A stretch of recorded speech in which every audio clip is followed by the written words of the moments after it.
damit hallo und willkommen zu What Remains of Edith Finch.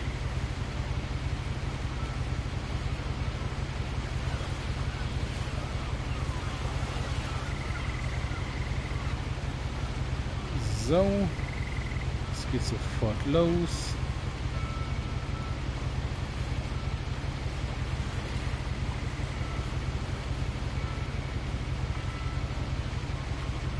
So.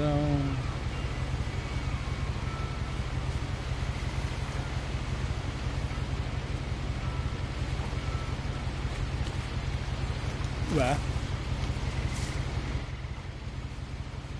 Guten Abend, Akku. Ich hoffe, dir geht's gut. Mir geht es bestens. A lot of this isn't going to make sense to you, and I'm sorry about that. I'm just going to start at the beginning, with the house.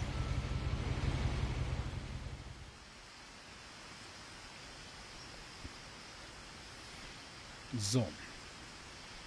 Genau, ich hoffe, dir geht's gut. Mir geht's bestens. Wir sind jetzt hier im Indie-Game. Someone had put up a chain link fence, but it looked like I wasn't the first person to hop it. Du bist aufs Spiel gespannt, das kennst du gar nicht. Ich tatsächlich bin auch... My brother Milton disappeared when I was 4. It was like the house just swallowed him up. Okay. Milton Finch ist verloren.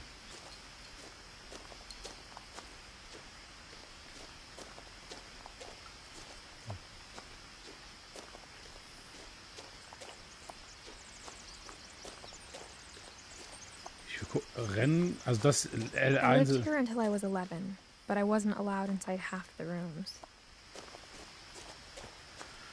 So, genau. Ja, den Moment. Ich bin auch sehr gespannt auf das Game. Ich muss erstmal zur Sicherheit, man weiß ja nie, ob ich vergesse, aus Versehen die Maus zu bewegen, den Backup-Chat aufmachen.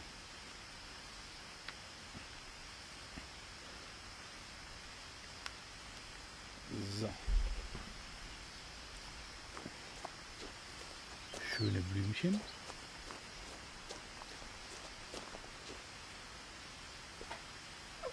Inside the mailbox were bills from 7 years ago, marked urgent, open immediately. Okay. Post. Aber ich habe zumindest Beine. I hadn't been back since my brother Lewis's funeral. Genau.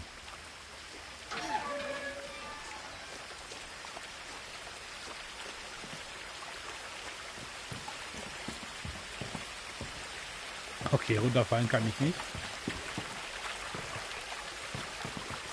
In her will, my mother left me a key, but didn't tell me what it unlocked. Okay. Maybe she thought I'd know. Or she thought the mystery would be enough to bring me back. Da ist ja auch ich, genau.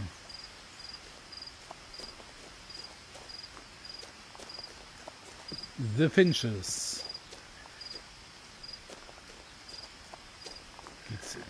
Wenn es hier zum Haus geht, gehe ich erstmal zurück. Ich glaube, ich gehe erstmal den oberen Weg lang.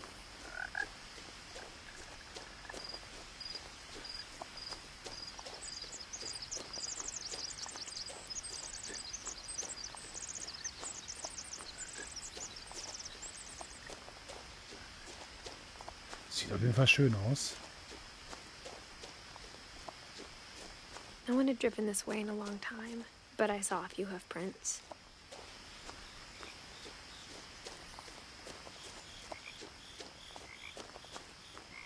Oder für beide Wege. Oh, a deer.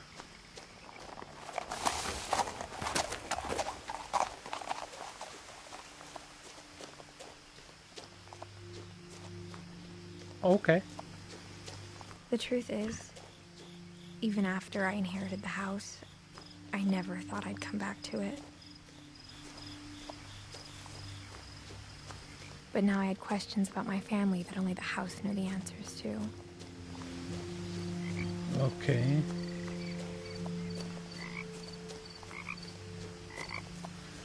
Bevor ich zum Haus hochgehe. Und danke, Akku, fürs Spenden für Pop Troll.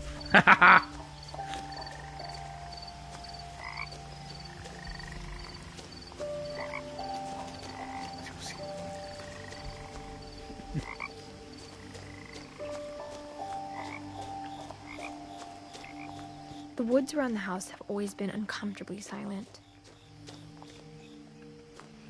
As if they're about to say something, but never do. Alle Wege Trophäe erhalten.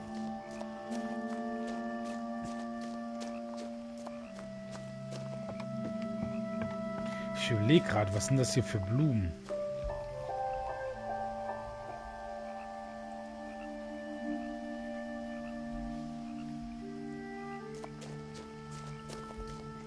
Stimmt, Fingerhut, ja, das war's. Also sehr giftige Blumen obendrein auch noch. Und davon sehr viel.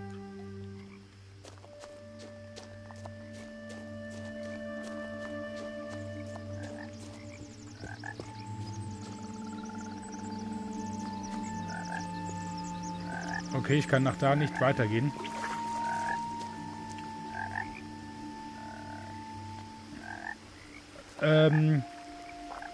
Haribo Pfirsich-Gummibärchen. Keine Werbung. Trotz Markennennung. Ah genau, Haribo. Also Haribo Pfirsich hier.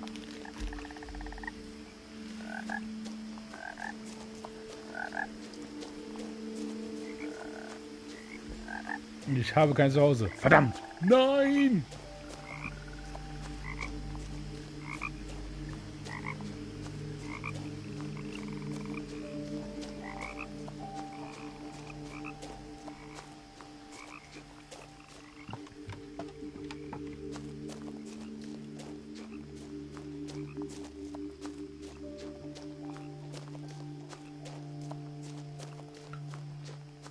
Die Musik ist halt jetzt schon mega atmosphärisch.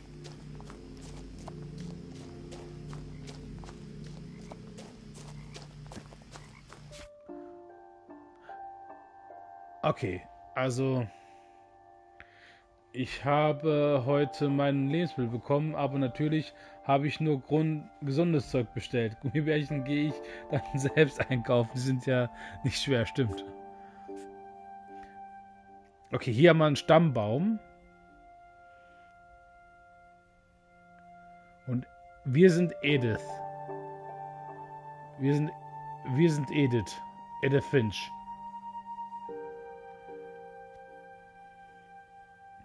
Wenn ich das richtig sehe.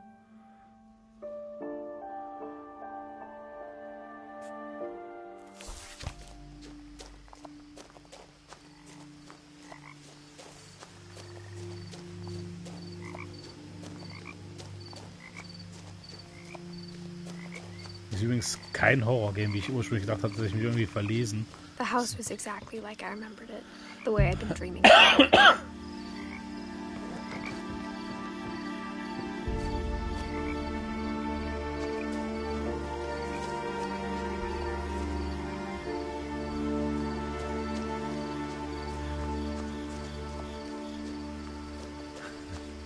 I asked Edie once about the dragon in the pond. She said it had killed her husband.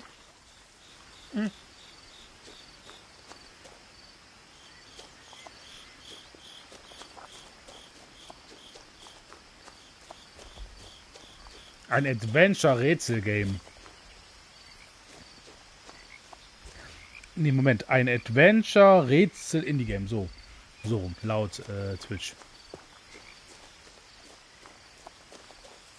As a child, the house made me uncomfortable in a way I couldn't put into words. Now, as a 17-year-old, I knew exactly what those words were. I was afraid of the house.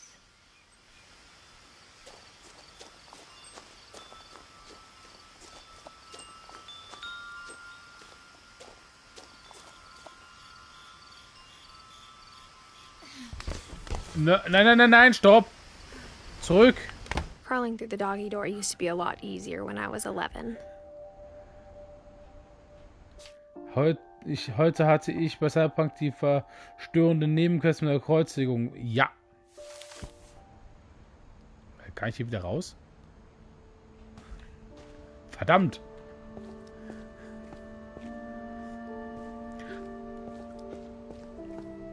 Und danke für den Follow, Sarah Habits. Thank you for the follow, Sarah Habit. Thank you. Willkommen bei den Assassinen.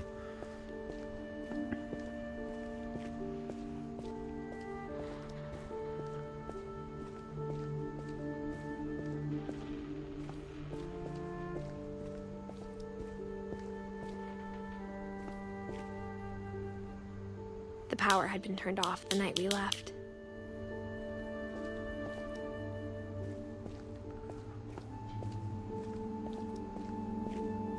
Das Tor kann ich demzufolge nicht öffnen.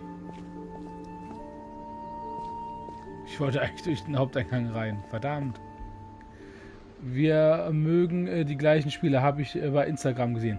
Nice! For the first time in years. Meine Instagram-Werbung bringt was. Wuhu! Sehr schön. I felt like I was home. Genau, auf jeden But Fall. instead of a family, there were just memories of one. Ich hoffe, dir geht es gut, Sarah. Mir geht es bestens. Das ist das erste Mal, dass ich hier What Remains of Edith Finch mache. Was haben wir denn hier für Bücher? The Holiday Feast, Witch's Kitchen, A Viking's Ballet, A Tasting Thailand, The Nordic Cookbook, Weird Receipts, Floor, Salt, Water, Yeast. Irgendwas, RuPaul. Ah, nice. Ja, ich bin mal gespannt. Mal gucken, ob ich nur die 2 Stunden brauche oder mehr. Northern Chef. The Pacific Planetary. Fish and Shellfish. Sehr fischlastig. Ramses! Ich hoffe, dir geht's gut. Mir geht's bestens. Sehr schön, dass es dir bestens geht. Flowers of India. Tasting Island. Ich glaube, das hatten wir gerade schon. Cosmetic Cuisine. Pleasure of Japanese Cooking.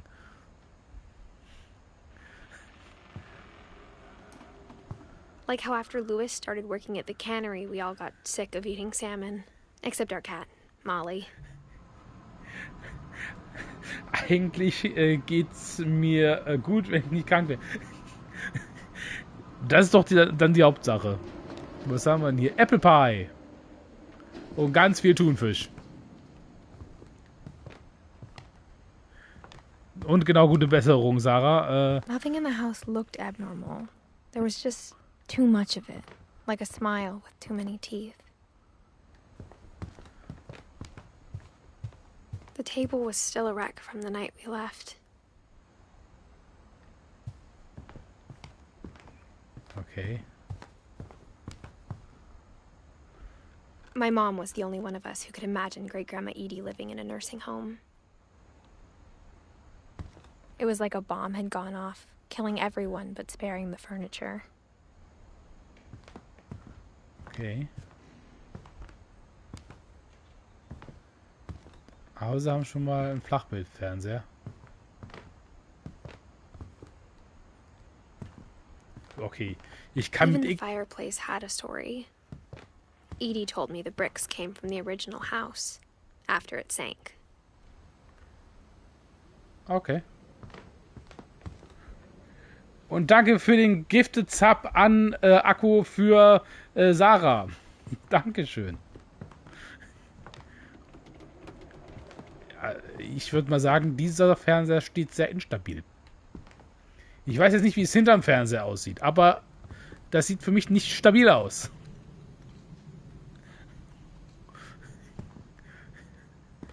Dieser Fernseher sieht nicht stabil aus. Das fällt jeden Moment runter. Man muss es nur anpusten.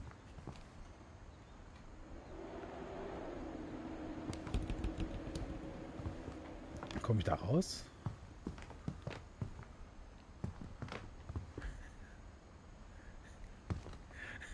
Genau. Viel Spaß mit den Abo-Emotes.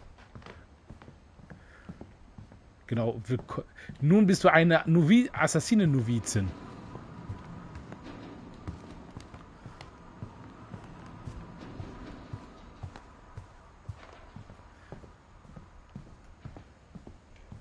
My mom wasn't much of an optimist, but she never stopped believing that my brother Milton was alive.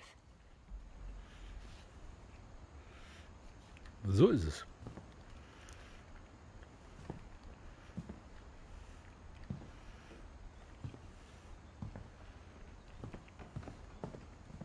Bevor ich hochgehe.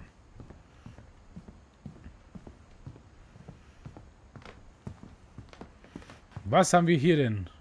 The Hunter's Roast. Wild Feast. A Pie for Piper. Pacific Coast.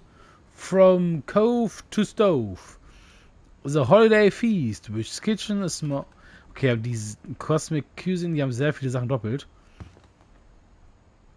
Woke and Temper.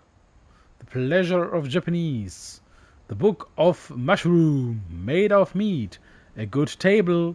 Cross Creek Cookery. The Sublime Supper. Funny Farmer Junior Cookbook. PlayStation 5. Genau, das mache ich gerade auf der PlayStation 5. The Nordic Cookbook. Weird, The King in Yellow. Labyrinth, The Alps. Book of Sand. House of Leaves.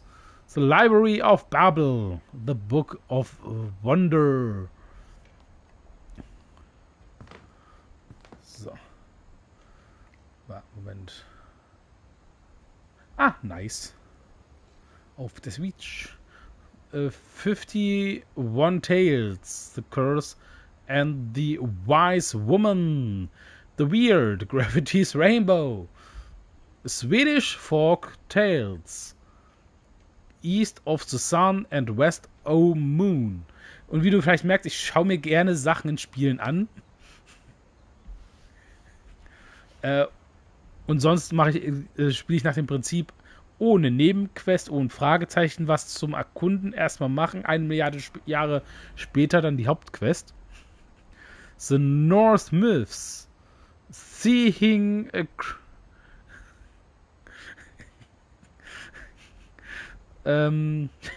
oh ja, das macht er wirklich. Seeing Homeschooling Essentials. Solitude and the Subline. Das sind, glaube ich, dieselben nochmal. Ja, ich glaube, es sind dieselben nochmal in grün. Bah. Deswegen hat er mit ganzes Wochenende geangelt und wir haben. Das stimmt. Ich habe gefischt. Twitter. Mom always told me to stay out of the basement, so I wasn't too surprised when the key didn't fit. Okay. Die Frage ist, wo ist der Hinterausgang? Gehen wir erstmal nach oben. Da sind wir dann nur wieder in der Garage. In der Garage.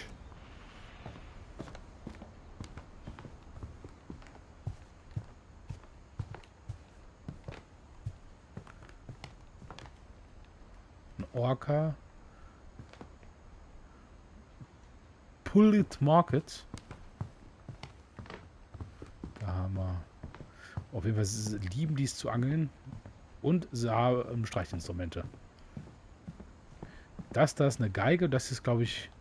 Ist das ein Kontrabass? Nee, ein Kontrabass. Ist das größer ein Kontrabass? Keine Ahnung.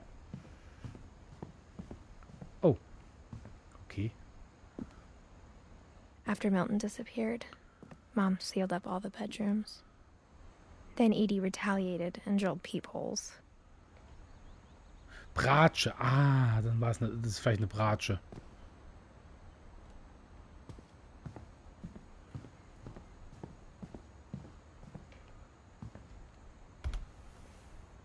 The last time I was in Edith Senior's room, I was 10 and she was painting my portrait. Okay. Nein. Eddie 1917 to 2010. Fast 100 Jahre alt geworden. Läuft. Gregory. As a kid, I just assumed every house had peepholes and sealed rooms you weren't allowed inside of.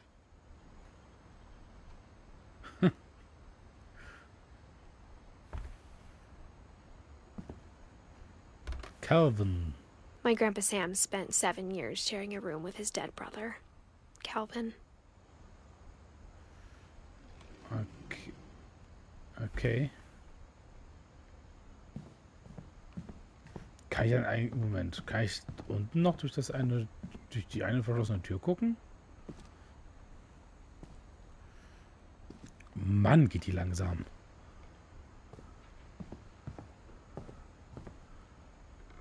Ja, kann ich. Edie told me once that every Finch who ever lived is buried somewhere in the library. Okay.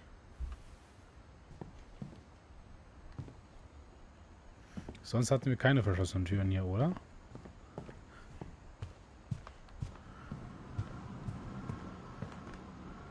Sonst haben wir keine verschlossenen Türen. Klar.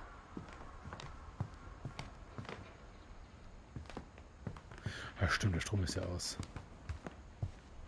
Ah, das nehme ich, das ist sicher nämlich erst jetzt, weil das hier ein Rollstuhl steht. In der Sauerstoffflasche. Also die alle ad hoc weggerannt sind. Noch mehr Fisch.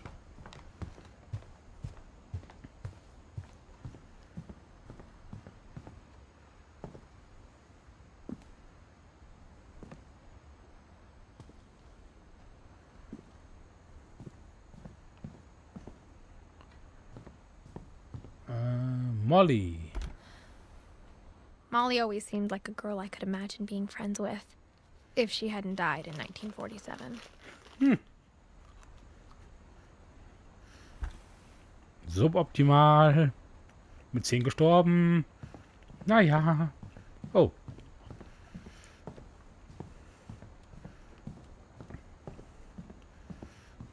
Hier haben wir, glaube ich, überall reingeguckt.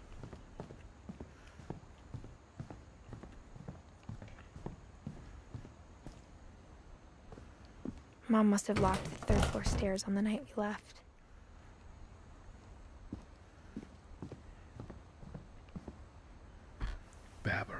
Barbara was a child star for 2 years, until America grew out of it. Nice.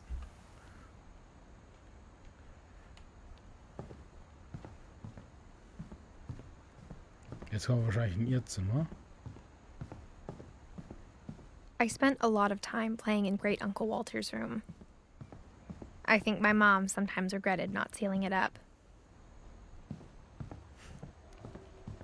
Louis told me there were secret passages, but I never believed him.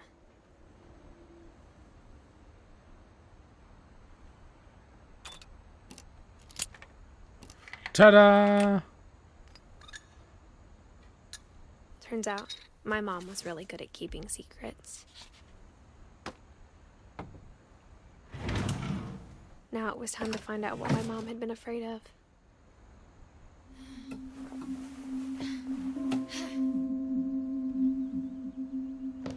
Eine Zeichnung. From the paintings on the wall, it was clear my brother Milton had been here before me. Reading this, maybe it sounds like I had a plan. Okay. But I had no idea what was behind that door.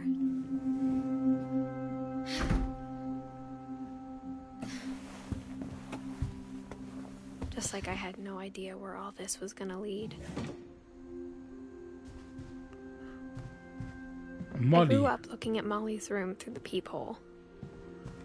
Being inside for the first time, I felt like I'd stepped behind a painting. Okay, alles sehr rosa. Orca Island Caves. Caves.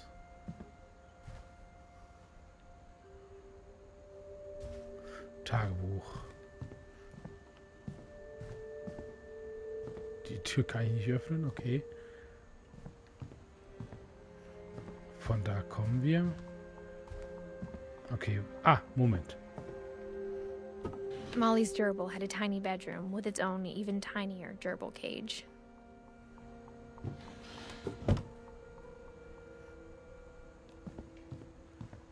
Okay.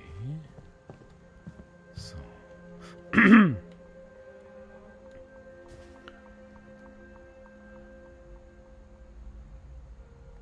kann ich wirklich gut lesen.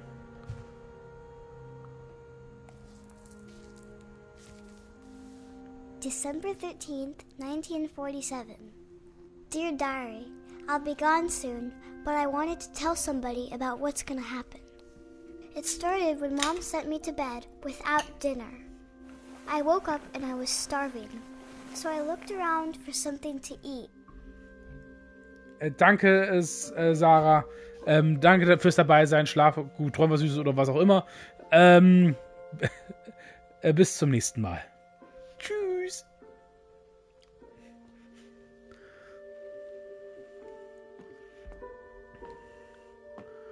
The gerbil food was dry, but I didn't mind it. Okay. Wir schlupfen gerade in die Rolle von Edith. Wir sind gerade Edith. My Halloween candy was all gone. Your candy is gone. Shame on the candy. Shame, shame, shame.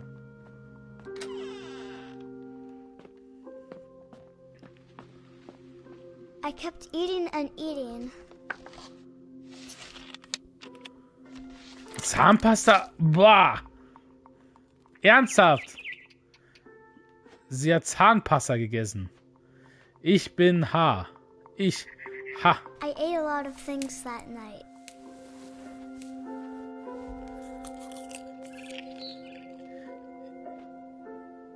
Ich glaube, die sind giftig für die Kleine.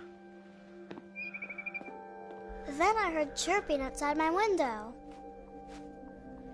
Nee, ich glaube nicht, dass es gut war. It was a barn swallow going back to her nest. I reached out for her. Nein! Stopp! Stopp. And suddenly, I was a cat. What?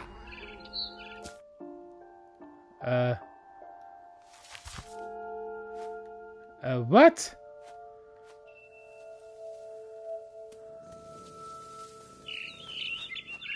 Ich dachte, durch die Tür ging es weiter, deswegen.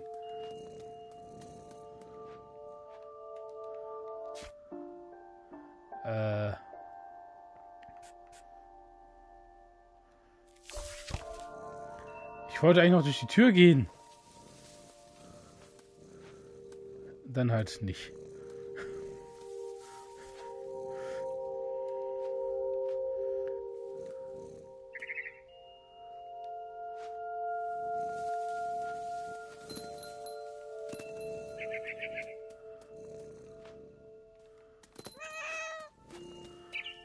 I tried to be quiet, but the bird was really scared.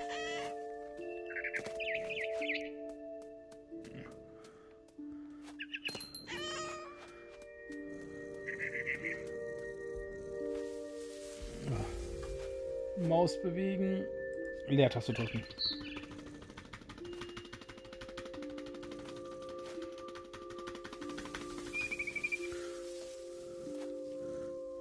Wo ist der Vogel hin?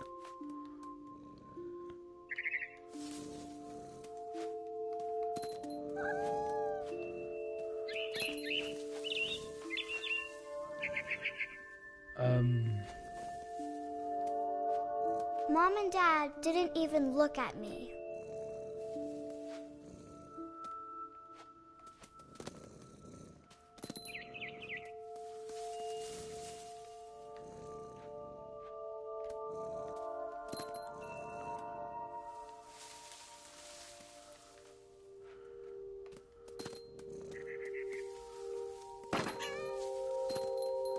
Okay, dann versuche ich mal doch.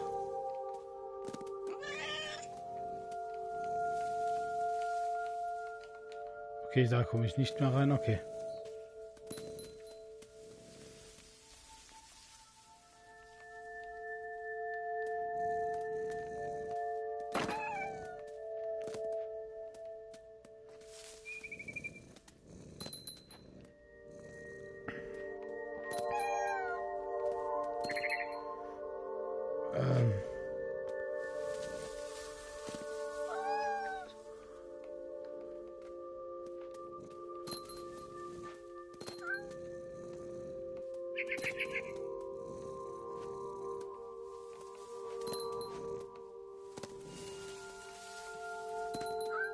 Die fährt doch hier gleich runter.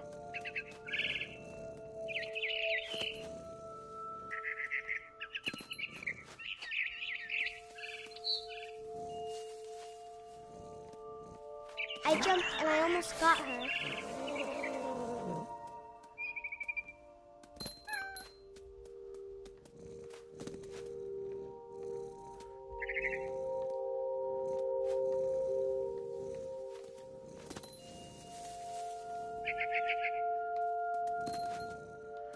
Hä?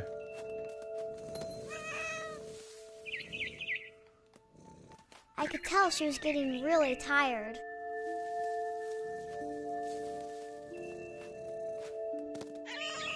Now I was up in the big tree. I promised Dad I wouldn't climb it anymore. All I cared about was eating that mama bird.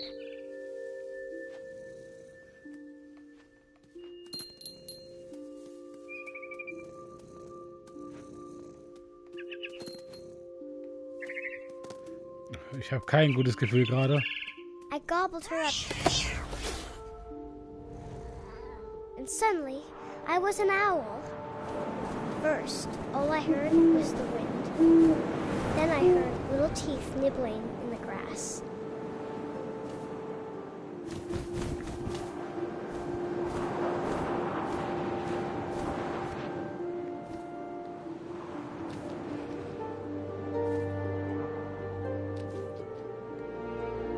Rabbits.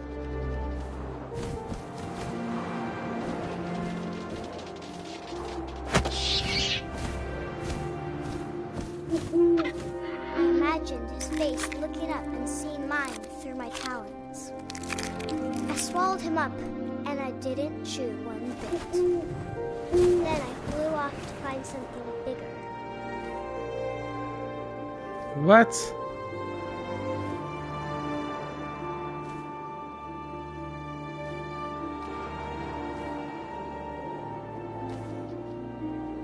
A mama rabbit.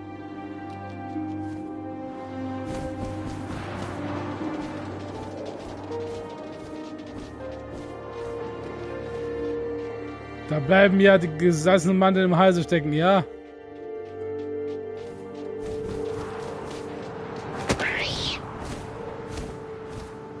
She was almost too big to carry. I started choking, but I couldn't stop eating. And suddenly, I was a shark.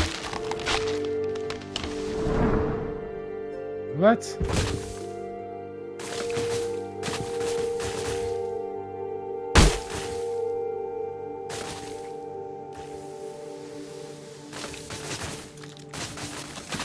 Kann ich den irgendwie steuern?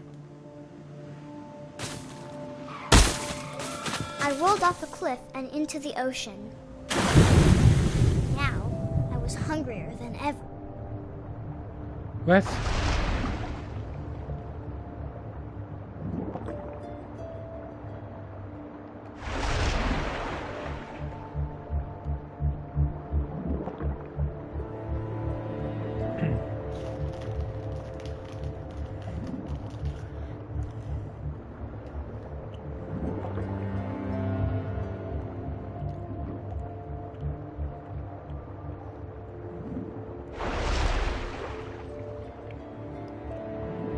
Ach so.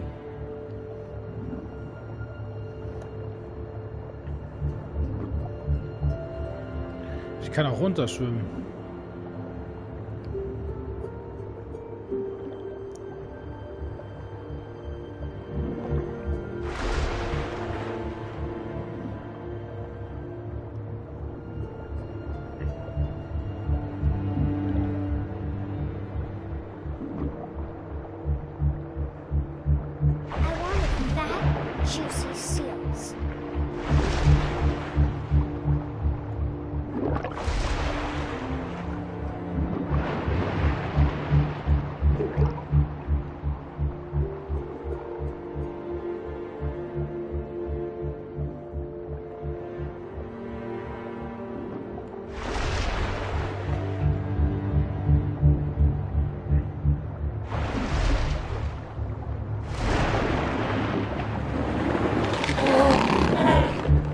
Apfel. Tore off her flipper and it tasted really good. Was war für dem Kind falsch?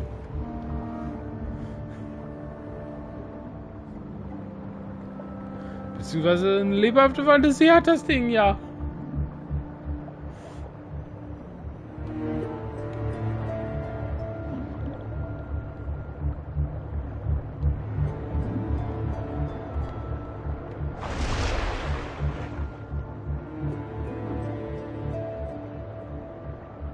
Da.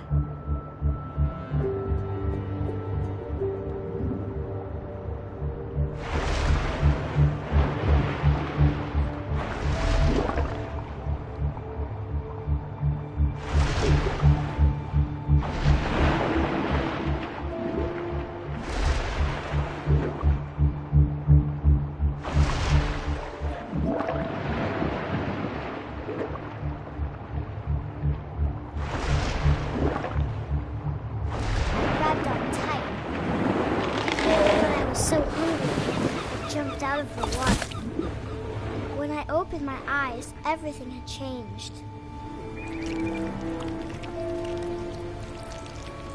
Ich bin ein Kraken.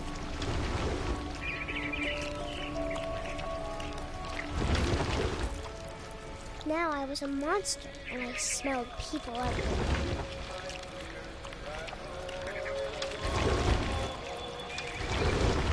Oder eine Schlange, stimmt.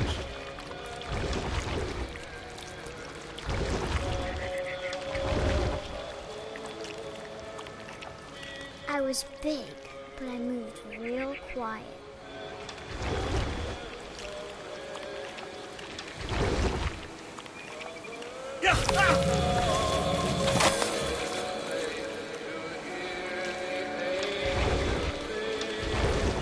Ja, ein Monster.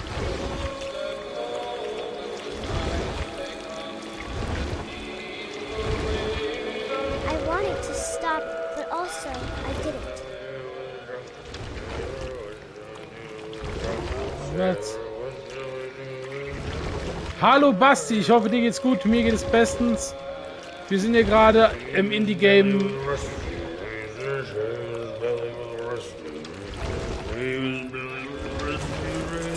What Remains of Edith Finch.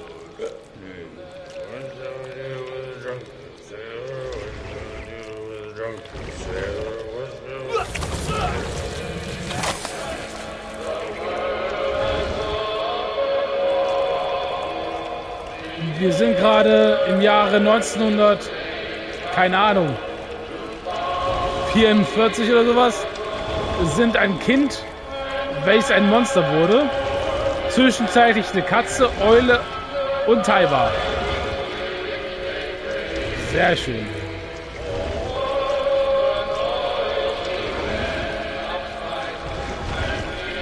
After the last passenger, I was still hungry.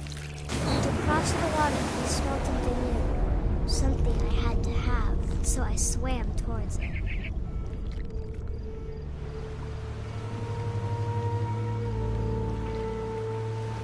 I slithered onto the sand, and the good smell went into an old pipe.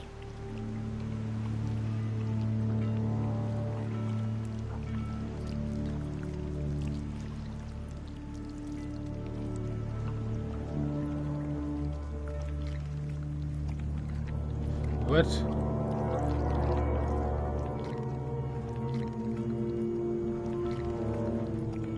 Jetzt sind wir auch wieder. Sind wir jetzt wieder I in got die. closer and closer.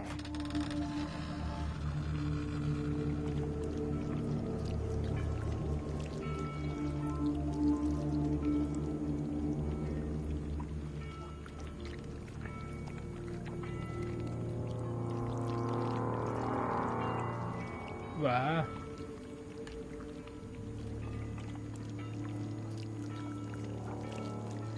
Okay, da komme ich nicht hin.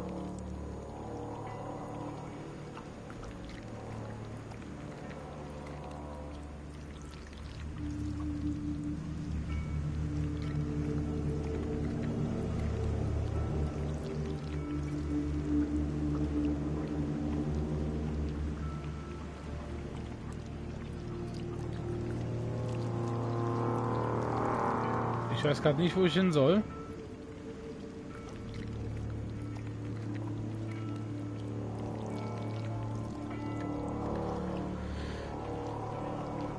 Hä? Okay.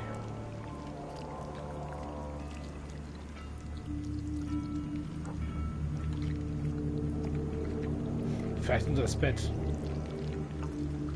All my Meine... stomach started growling. And suddenly, I was me again. I held my breath for a long time, but I couldn't hear anything. I think it's waiting for me to fall asleep. But it's not going to wait much longer. It needs to be, and we both know I will be delicious. Was?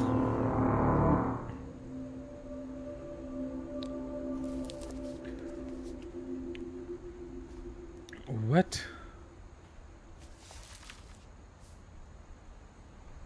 I'm not sure if I believed all of that, but I'm sure Edie would have. Das war Molly, stimmt. I got the sense Edie had spent a lot of time here before my mom sealed the doors.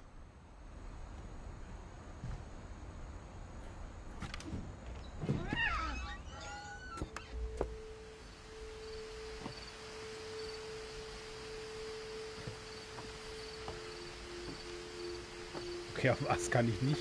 This will be obvious later, but my mom never told me any of these stories. Edie would have, but Mom didn't like bringing up the past. Though, when we adopted a stray kitten, she was the one who named it Molly.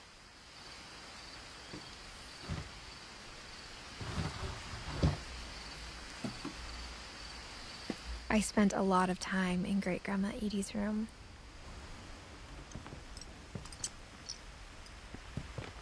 Okay. We got along, and it was a good place to hide from my mom. Ja. Her room was like a museum. Bevor ich das benutze. Build When nine. Edie told people Sven was killed by a dragon, she could also have said he was building a dragon-shaped slide that collapsed. She could have, but she didn't. Dragon kills Finch. Even in her 90s, sometimes Edie seemed a lot younger than my mother. The only trace Grandpa Sam's first wife Kay left on the house was the pink bathroom. It was a pretty big trace. Das kann ich nicht aufmachen. Ein Stuhl. Das ist wiederum ein alter Röhrenfernseher. Edie gave a big interview about a mole man living under the Finch house. My mom was furious. Entschuldigung.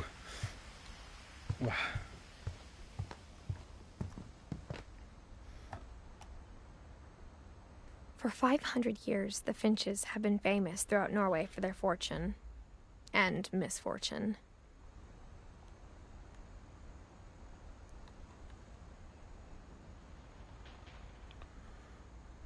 Odin Finch buries the latest victims of the family curse, his wife Ingeborg and their newborn son, Johan. On January 7th, 1937, he set sail with his family and his house, hoping to leave the curse behind. Okay. But 40-foot waves off the coast of Washington send the house and Odin to the bottom of the sea. Odin's daughter Edie, with husband Sven and baby Molly, step ashore on their new home, Orcas Island. Odin Finch is the first to be buried in the new family cemetery. His daughter Edie is already dreaming of a new Finch house. Okay.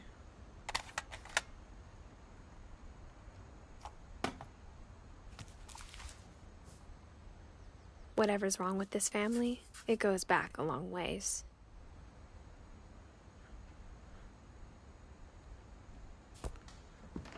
Okay. Wird gespeichert. Memories of Death. Therefore, Edith Finch. Mysteries of Death and the.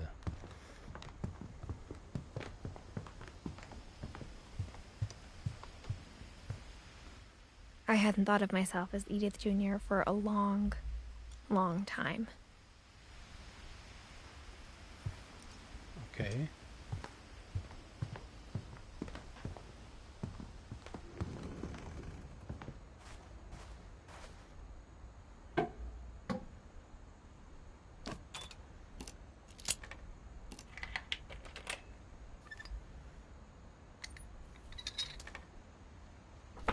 There's a secret in this bathroom. It's in the last place you would look. It isn't in the cupboard. It's hidden in this book.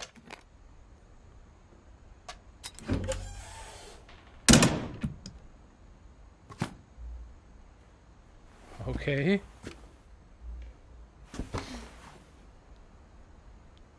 Sven gave Sam an old camera he'd refurbished. He never put it down.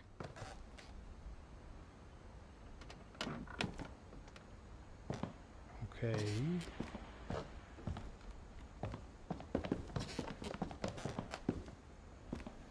Milton.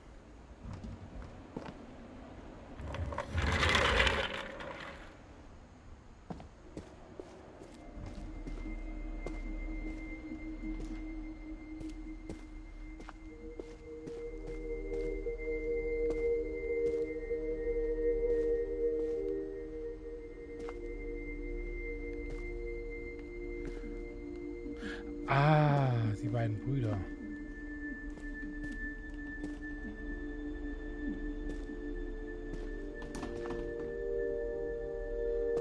I knew Grandpa Sam had a twin. And that he never talked about him.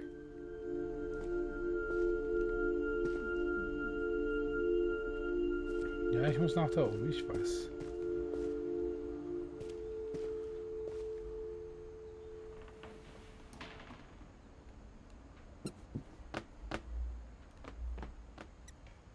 Moment, bevor ich da reingehe.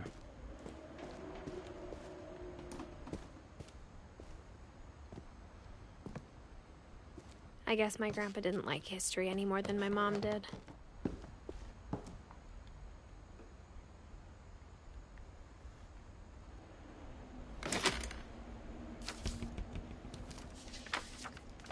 How I Want to Remember My Brother by Sam Finch. The thing I remember is that when he made up his mind, that was it.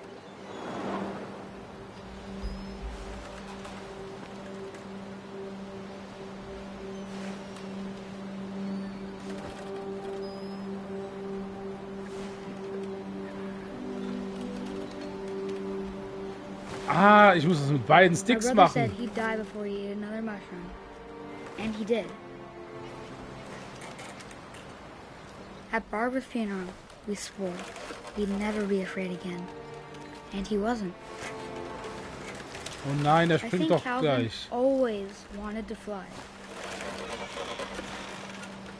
Nein. Calvin, dinner's ready. Coming. But that day, he finally made up his mind to do it. I told him going around was impossible. Maybe if I hadn't said that.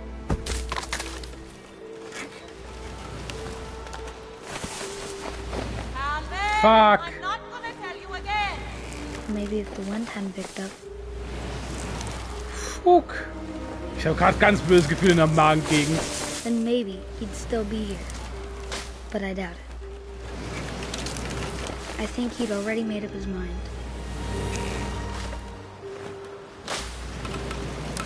That's what I want to remember about my brother.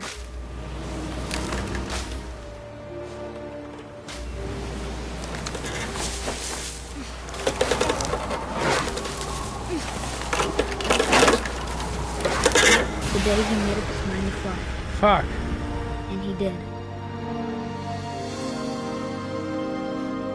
Oh nein. Oh nein. Calvin's story felt strangely familiar. When I was younger, I remember trying to do the exact same thing. An sich lesen wir immer jetzt, wer wie gestorben ist. After the funeral, Edie roped off Calvin's half of the room.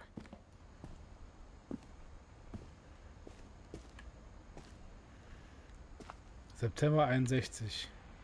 Explore the universe. Space Final Frontier. Mom said Grandpa Sam enlisted at 18 and never set foot in the room again. Astronaut und Jäger. Interessant. Oder Militär, besser gesagt. Militär und for Calvin, for Sam. Zwei an sich Zwillinge, wie sie unterschiedlicher sein könnten. Jagdstand und Raumfahrt.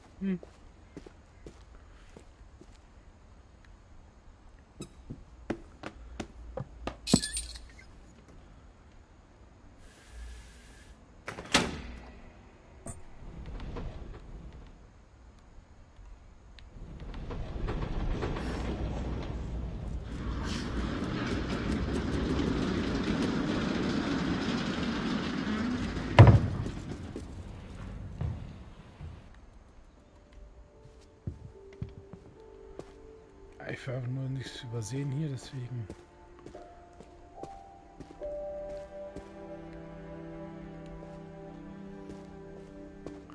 Enlist, join fight.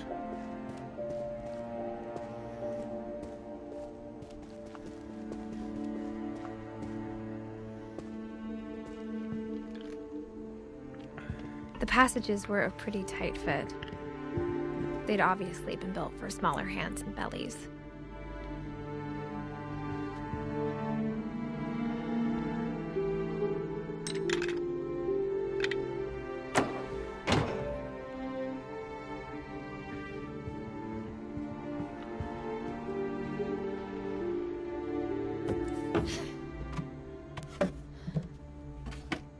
Growing up, I always thought of Barbara as a child star. I never thought about how hard it must have been for her afterwards.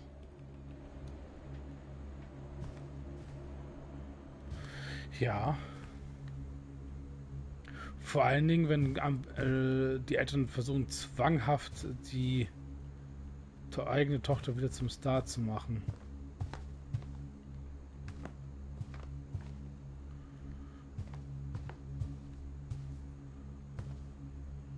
My friend Bigfoot, Barbara Finch. Sogar ein Oscar, glaube ich.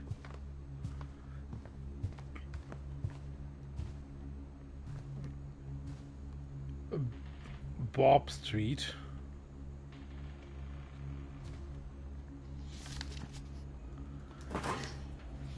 Of all the stories people wrote about Barbara's death, I'm surprised Edie saved this one.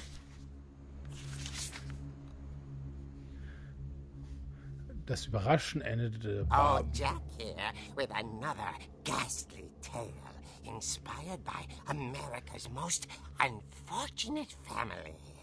I'm calling it The Surprise Ending of Barbara Finch.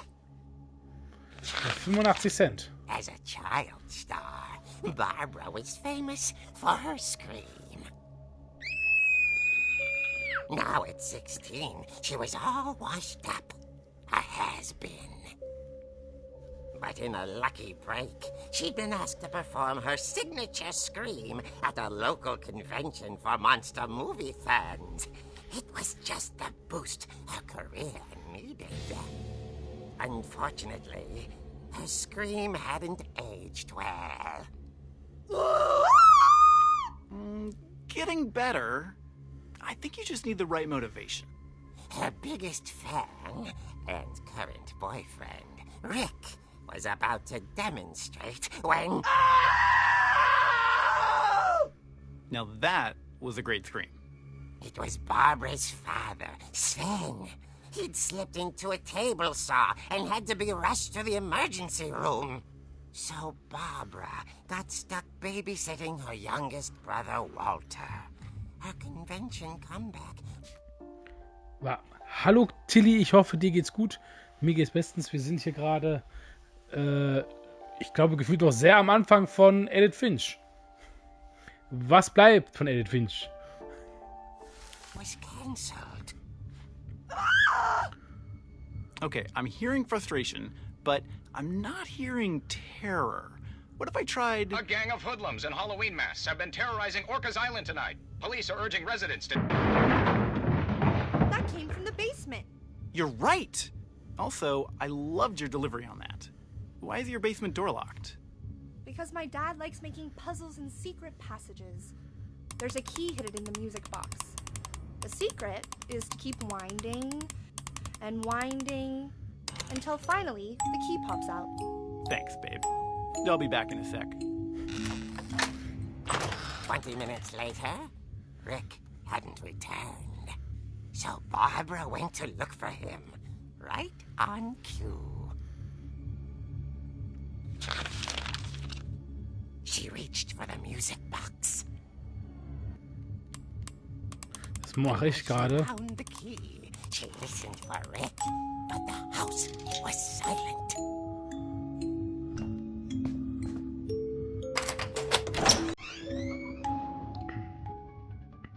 Okay, jetzt ist sie im Comic. Was? She found Rick's crutch and imagined the worst. Was? Was passiert hier gerade?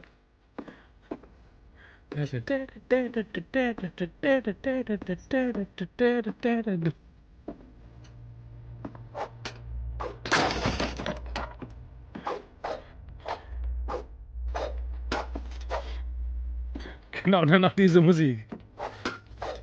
Gewalt gegen alles! Ich habe eine Waffe!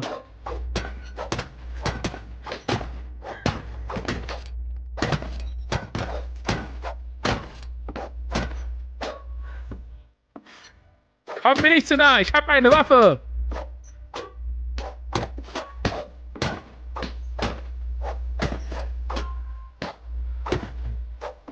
Sorry.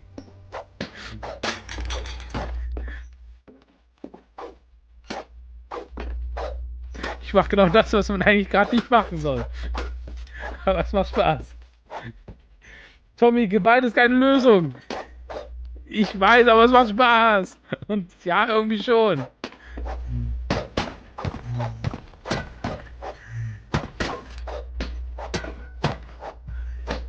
Es macht mega Spaß, mit der Krücke über den Gegend zu schlagen. Okay, ich gehe ja schon weiter. Wie geht's dir eigentlich, nach dem, was heute auf Twitter gelesen habe? His leader is the infamous Hookman killer, Dr. Carl Hamill, who impaled and then ate his family 10 years ago tonight. Ganz gut. Inzwischen geht es mir dann wieder ganz gut. Akku, falls du wissen willst, was passiert ist, und zwar ist der Fakt der, meine Mutter arbeitet an der Universitätsklinik, nicht an der Universitätsklinik, an der Universität Heidelberg.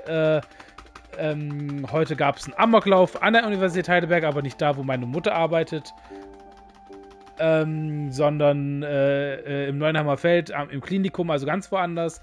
Sie hat heute noch Homeoffice, aber als ich halt den Artikel erstmal in der Zeit gelesen habe, ich hatte dezent eine Angst-Panikattacke.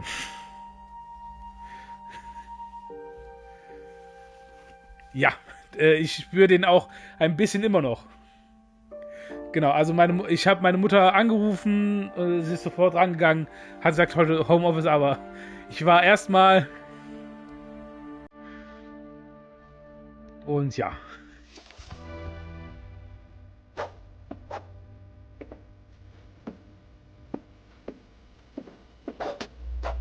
Das... Vor allen Dingen alle, gefühlt haben alle haben so im Neuenheimer Feld, aber die Zeit schreibt nur Und Campusgelände der Uni Heidelberg. Wow. Uni Heidelberg ist groß.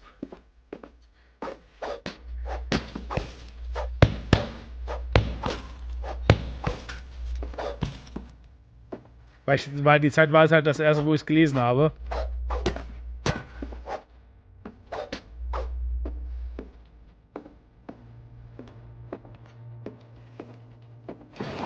It rattled and grew still.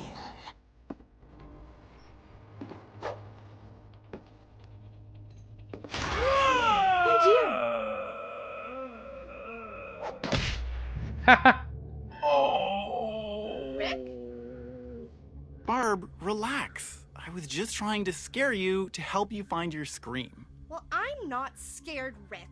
I'm furious. Then act furious. All I'm getting from you now is that you're hurt and confused and you're... She threw him out, but she kept a little something to remember him by. Barb, have you seen my other crutch? And she was still holding it when she fell asleep watching the late picture show. Hours later... Barbara! Walter, what's going on up there? Ah! Okay, I'm coming up, but if this is a trick, you're dead, Walter. Schon wieder. Und ja, deswegen, das war... Genau. Also an sich, das... nice. Jetzt habe ich noch ein paar... Man merkt das halt immer noch ein bisschen... Ja, aber, wie gesagt, zum Glück nichts passiert bei meiner Mutter.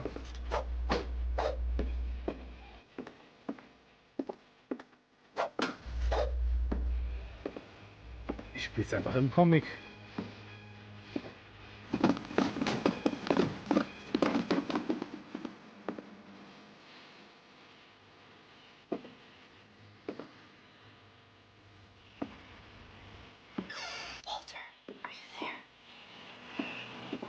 Walter vanished, but his bedside radio was still on. Orcas Island police describe the man as 6 feet tall, with a steel hook for a hand. Residents are urged to lock all doors and windows and notify the police of any suspicious activity. I returned, saw the hook man, and was speechless. He was quite smashing.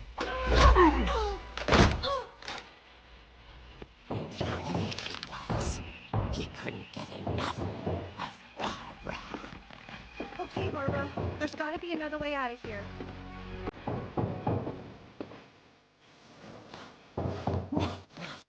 She played her part beautifully.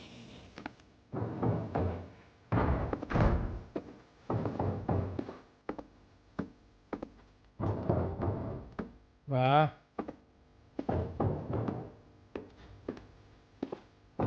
She thought about abandoning Walter, but just couldn't do it. Wo ging es jetzt hier nochmal weiter?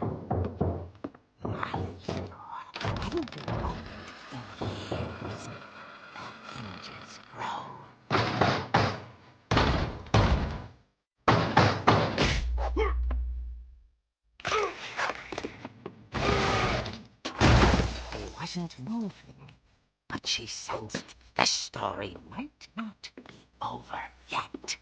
Ich sage, das war ihr Freund Walter. Der sie wieder schrecken wollte, ist er tot. The hookman had vanished. She listened for his breathing, but all she heard was...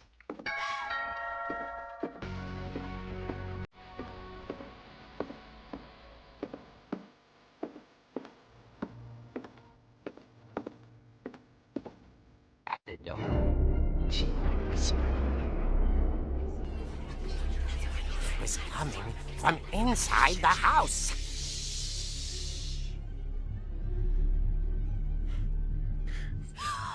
Oh dear. The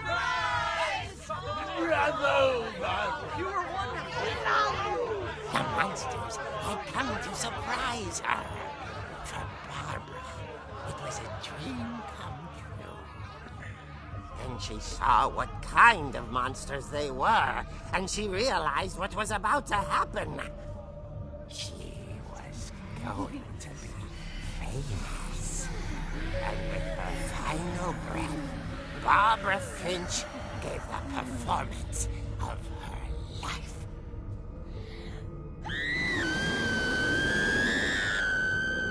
I wasn't there myself, but I hear Barbara was magnificent. Poor girl. She had a taste for stardom. But unfortunately, so did her fans. Of course, the police blamed it all on poor Rick, who disappeared the same night. And little Walter? Hiding under his bed the whole time. He took it all pretty hard, but that's another story. As for Barbara, tucked inside the music box is all they ever found of her. Her ear. What? Now that's what I call a real eerie tale. Ein Spiel, was auf unterschiedlichen Wegen erklärt, wie wer gestorben ist.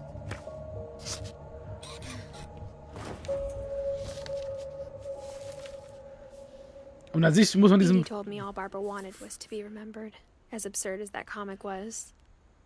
Wir Maybe müssen, what Edie saw was a happy ending. und wir müssen diesen Stammbaum quasi vervollständigen. Und je nachdem, wie die Person gestorben ist, so sieht man quasi das Ende. So ist ja, hat man den Astronauten fliegen sehen. Die Molly war sehr kreativ, war eine Katze.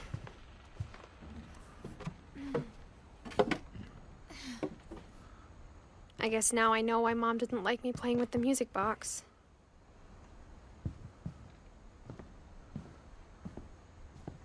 Whenever people ask me about my family, the first thing they always want to know about is Barbara. An sich will sie halt mehr über ihre Vergangenheit, über ihre Familie kennenlernen.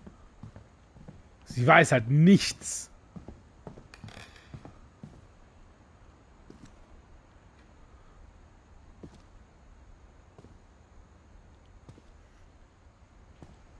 So gefühlt. A lot of things got left behind in the whirlwind of that last night.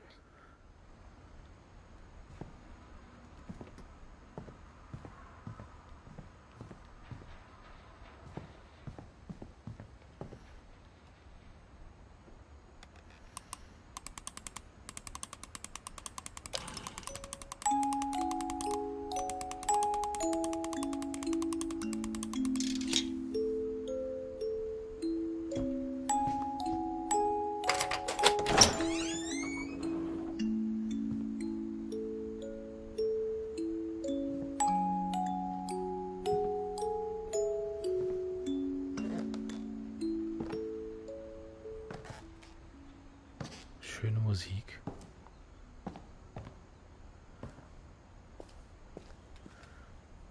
Und wir und sie lernen halt ein bisschen was über ihre eigene Familie hier.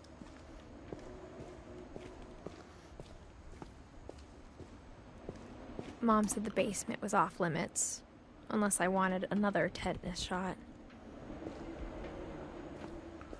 Und wer will, dass ich... I saw Edie sneak down to the basement once, carrying packages.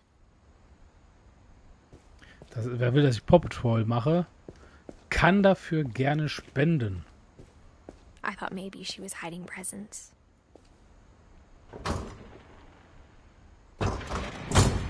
It turned out she was hiding a lot more than that.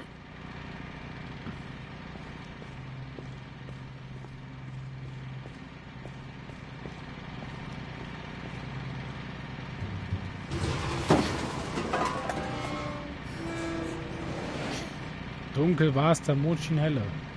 I remember asking Mom once about where Walter had gone. She said after Barbara died, he got as far away as he could. If there's a pattern in all these stories, I think it's that none of us has gotten very far. Das wollen...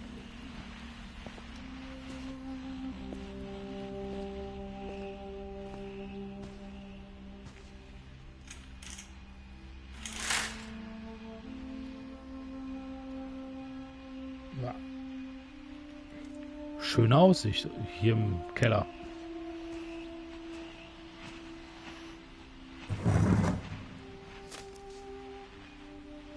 Goodbye, everyone. I can't believe I've been down here for 30 years. On that first day, after the shaking started, I didn't think I'd survive a week.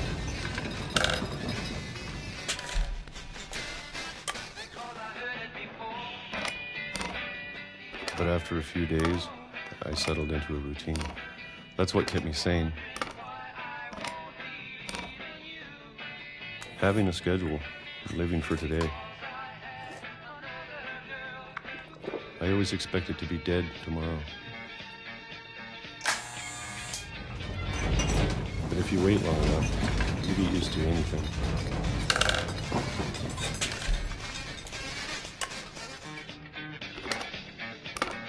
Even a monster on the other side of the door starts to feel normal. Almost friendly. 1976 ist ein Kreuz. 5 Kreuze. And then one day, everything just 2005. stopped. Whatever that thing was, it was gone. Maybe it got tired of waiting. Or maybe I just got tired of being afraid.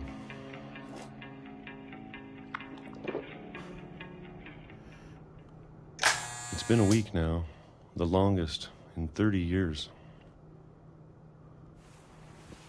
I'm done waiting. I have to leave while I still can. Warum kannst du es nicht verlassen? Oh, der Stuhl ist im Weg, deswegen.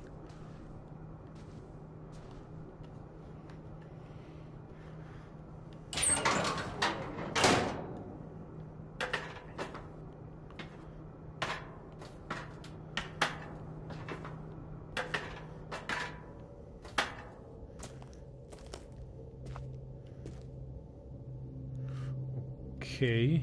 I know it's out there somewhere. Whatever killed Barbara and Molly and Calvin.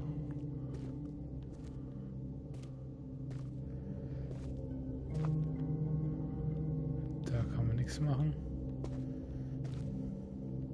Maybe this is all a mistake. But I need to stop living the same day, even if it kills me.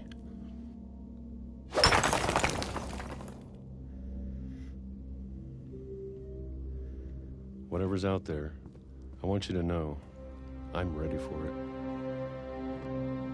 I'm going to appreciate all of it, especially the food. I don't mind if I only have a year left, or a month, or a single week. I'd be happy with one new day. I can already imagine the sun on my face. Oh nein, er ist vom Zug überfahren worden. Seriously? Nein. Ah, da kommen sie einmal raus und ist er vom Zug überfahren worden. Walter died when I was 6. I can't believe my mom never told me he was down here.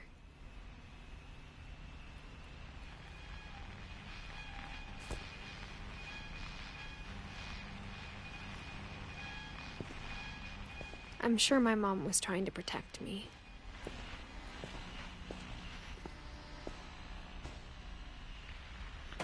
Der Zug war ständig vorbei, daher hatte Erdbeben.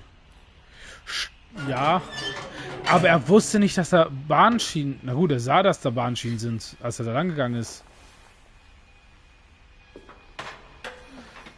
Aber stimmt, er hätte es eigentlich... Maybe she was afraid I'd end up like Walter. ja, an But if sich she hat, never told me about an uncle under the house,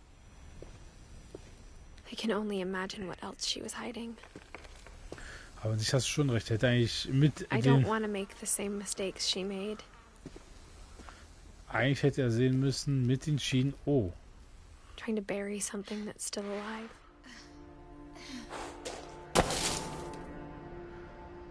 Ich sollte vielleicht zur Seite gehen. Now that there's only one of us left, or maybe two,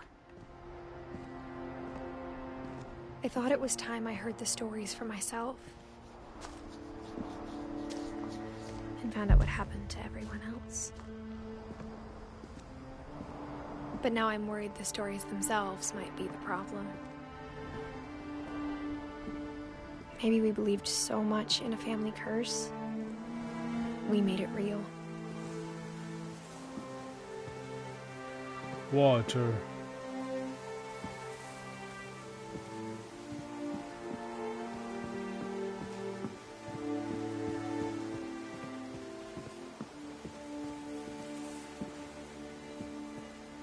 Hier war eine Brücke wahrscheinlich.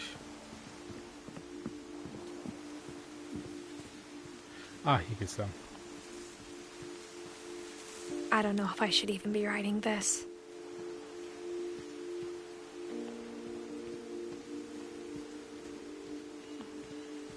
Vor allem, wir müssen gerade überlegen, wir schreiben das gerade einer anderen Person. Also, Maybe it'd be better if all this just died with me. sie schreibt quasi gerade eine Nachkommenschaft But I thought you should know about your family. ihrer Tochter. Das schreibt sie ihrer Tochter, glaube ich, gerade.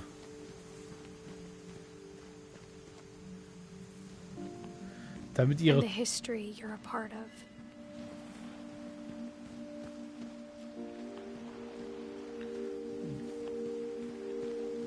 Sie jetzt schreibt das gerade ihrer Tochter. Wenn ich das mal so richtig deuten würde.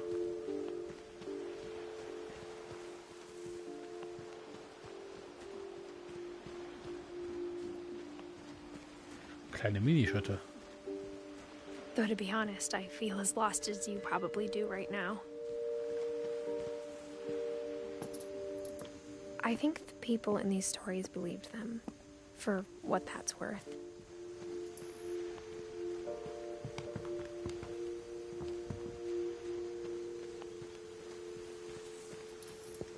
Einfach alle Lichter anmachen.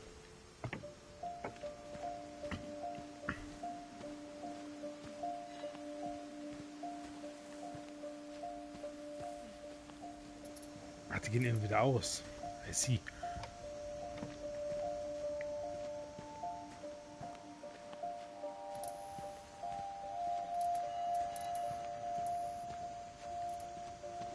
Was haben wir hier?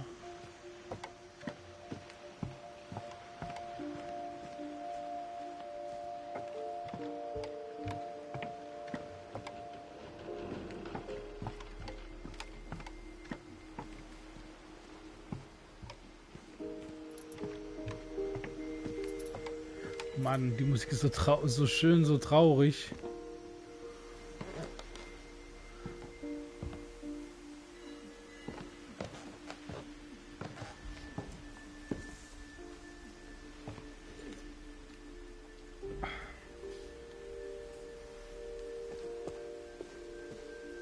And when you look at the house, that history of imagination and stubbornness and madness, any of it seems possible.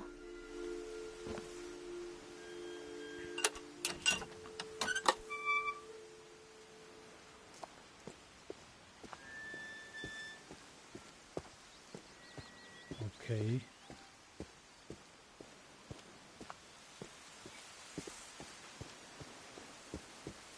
Bah. I think we've been surrounded by death for so long, we've just gotten used to it.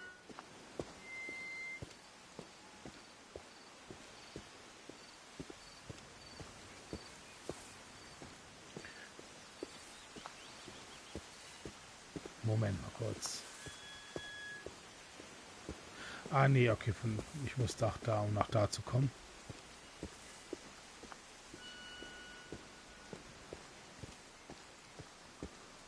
Ein Rennrad, ein Sportrad. What kind of family finishes building a cemetery before starting the house?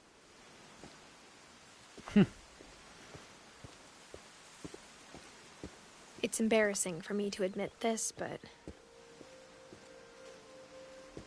the pet cemetery made me more uncomfortable than the human one. 3 of the gerbils were mine, and 2 had been my fault.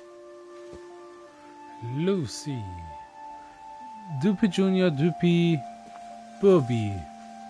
Chirpy, Furpy, Lurpy, Zurpy. Bailey.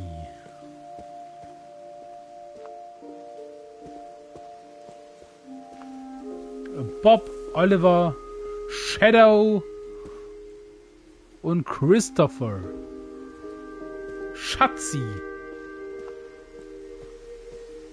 Sven built the house, but it was Edie who designed the cemetery. Barbara Finch. Walter Finch. Eddie Finch. Sven Finch. Calvin Finch. Molly Finch. I'm sure Odin's monument had been Edie's idea. My mom was always trying to move on, but for Edie, the past never went away.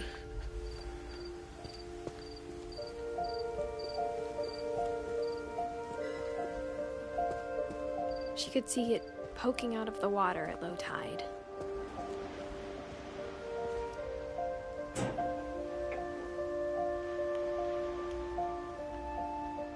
Edie said she dreamed about the old house every night.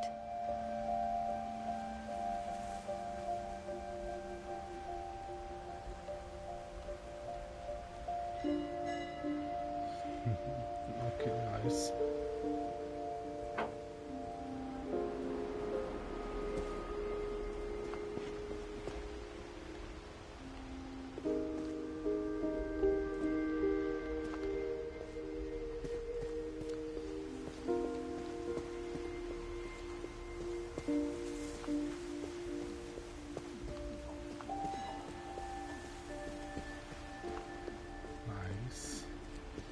Aber hier kommen wir unten nicht weiter. Nee.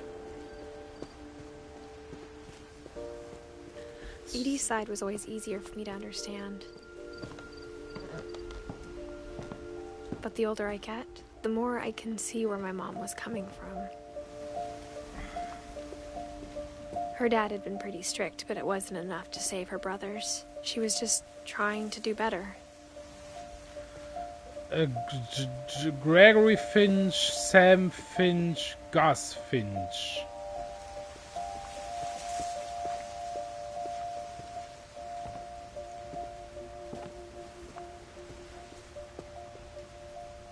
Milton Finch. Sanjay. She lost 2 of her brothers, just like I did. I get why she tried so hard to protect us. Kumar Finch, Lewis Finch. Sanjay Kumar.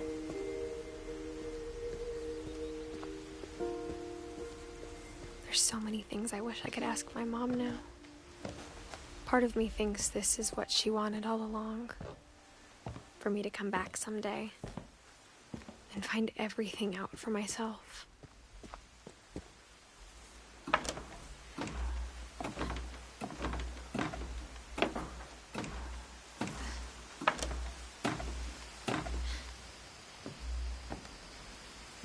But looking back on it now,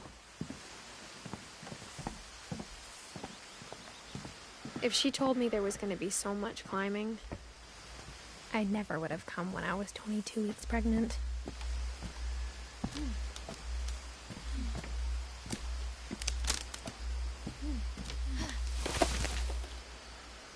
Läuft.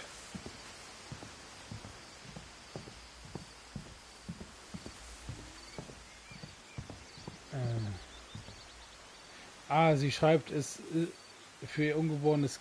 Nee, aber... Nee, also, beim Intro, ich weiß nicht, ob du das gesehen hast, sitzt ja eine Dame oder ein Herr auf einem Schiff und liest das Buch.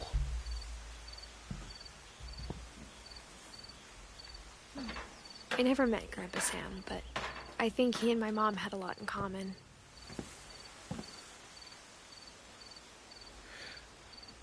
Das kann sein.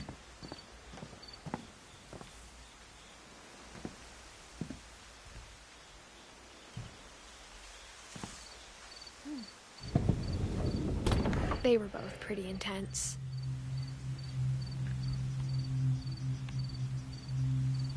Stimmt, sie ist schwanger.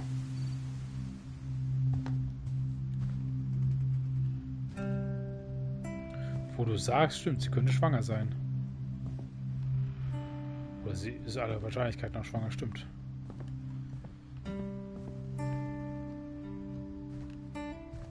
Sam spent his life shooting photos, but Mom said he got nervous being in front of the camera. I guess we're all afraid of something.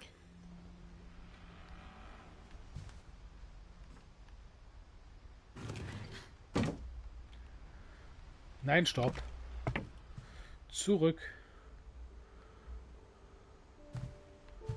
Bevor wir das lesen. Instead of hiding from death, Sam seemed to go out of his way to meet it.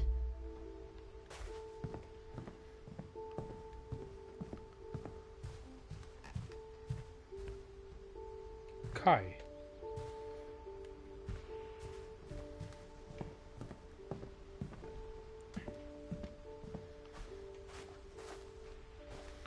Schöne Fenster am Dach.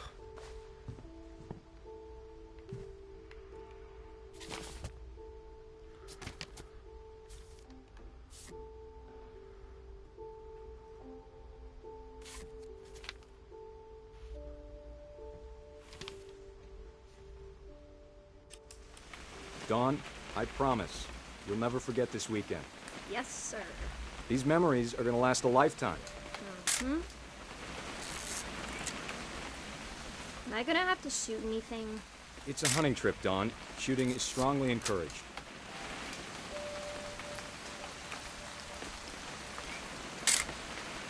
Shouldn't we be leaving? Just want to get a shot of you, Dawn, then we can take off. I'm over here, Dad.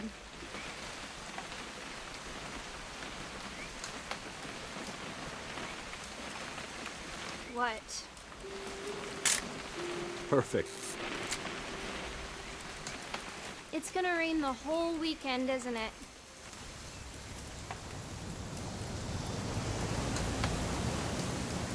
Please just take the damn picture. Hey, language.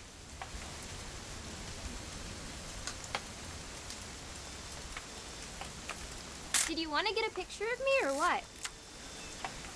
Oh, yeah. I will never forget this weekend, Dad. That's the spirit. Okay, got it. I'm gonna take some pictures, okay? Just be careful. That camera's older than you are.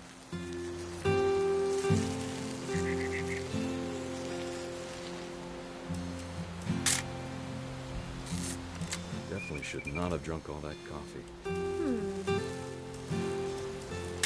Hey! That's a keeper. Oh. I'm just saying, I'm not always gonna be here, Dom. You'll need to remember this stuff, if you want to survive. I'll be fine, Dad. You know who else thought he was gonna be fine? Some guy who died. Dawn, I'm being serious. I know, Dad. You're always serious. Doesn't being out here make you want to chill out? Well, to tell you the truth, I haven't been out here in 20 years. Dawn, don't you think you could find something more interesting to photograph? Last time I was with my... You don't need to waste any more film on me, kiddo.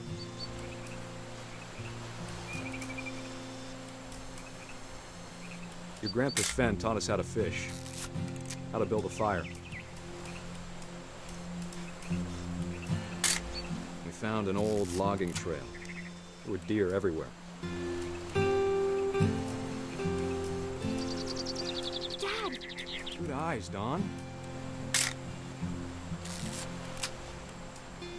Before you take the shot, let me get a picture of you. Dad, I... Just breathe. Turn off your imagination. Focus on your target. Oh, das war so schön. Let me get behind you. Do I have to do this? Dawn, you don't have to do anything. But if you want to survive, you'll need to be strong. Great shot, Dawn! Oh, ja.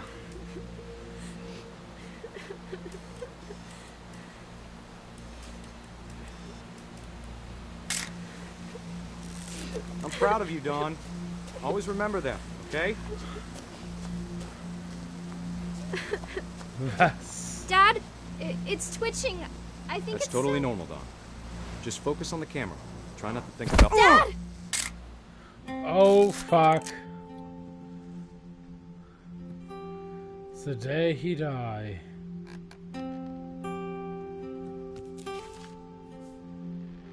Of all these stories, that's the one I wish most that my mom had told me.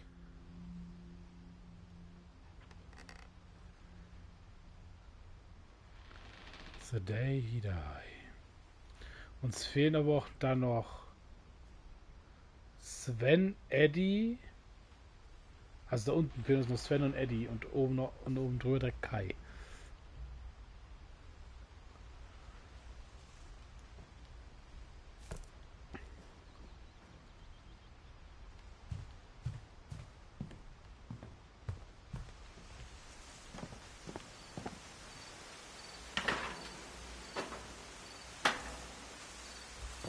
In einem Horror-Game würden jetzt irgendwelche komischen Kreaturen versuchen, einen anzugreifen.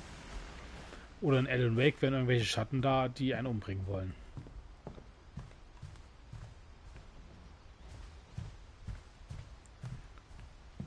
Aber doch, trotzdem schönes Glasdach.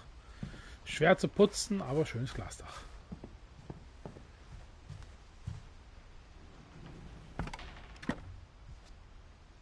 Nein! Ich wollte mich auch nur kurz umgucken. Es muss gar nichts passieren. Die Menschen sterben auch so. Das stimmt allerdings. So. Wir sehen, wie die Menschen sterben. Auf sehr komische Art und After Weise. Sam died, my mom and Edie got really close. They'd both lost a lot.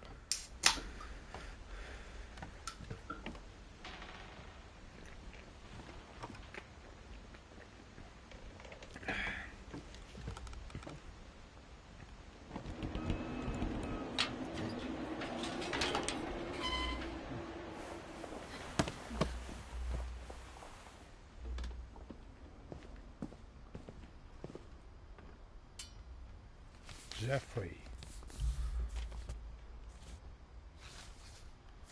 Dear Kay, do you remember the way Gregory used to laugh when he thought he was alone?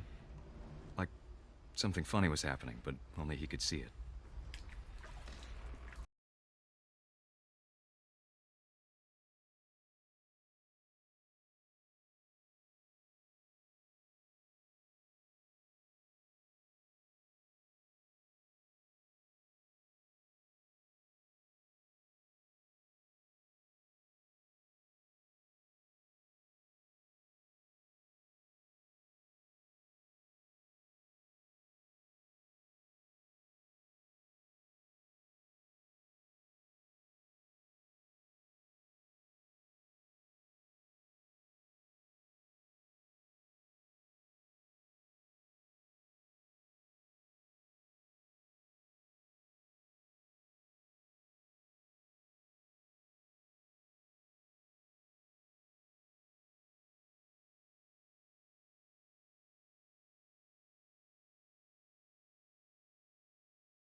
Ja, wieder alle Good luck, sterben. Kay.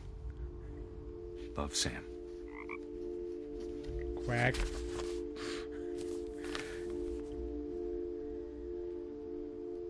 Ja. Ja, die Wege, wie sie sterben, ist halt auch krass. Ich glaube, oder... Na, nee, die Blüten können nicht leben.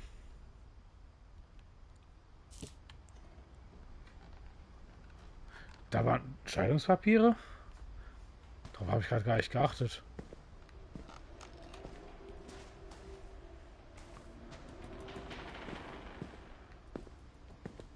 Wahrscheinlich wegen dem I can't Tod. imagine my mom ever writing poetry, and yet... Oh. A poem for Gus, who always said the wedding was a bad idea.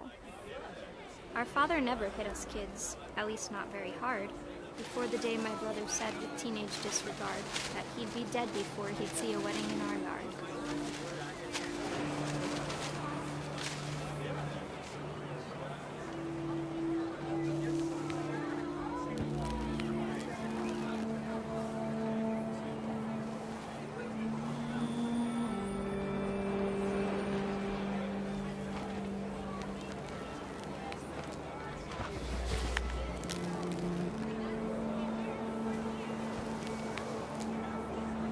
Father made him come, of course, but Gus stood far apart, just flew his kite and bottled up the storm inside his heart.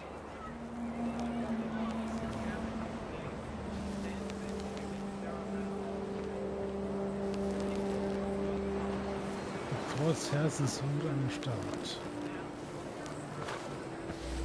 I tried to talk him out of it, but though he'd never met her, we don't need a stepmom, were the words that I now pronounce you husband and wife. You may kiss the bride.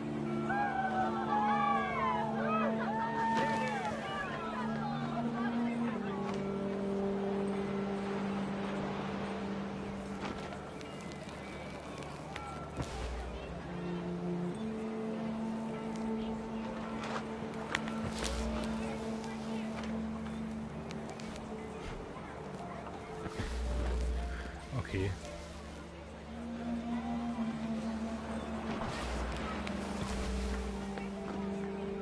When the time for photos came, Dad ordered him to come here.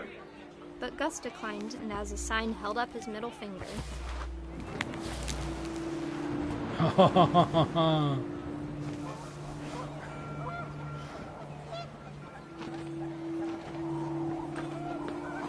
Ganz schön frecher Bur.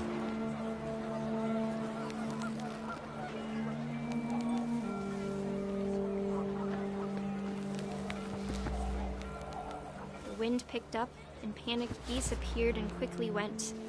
But all the humans did that day was go inside the tent.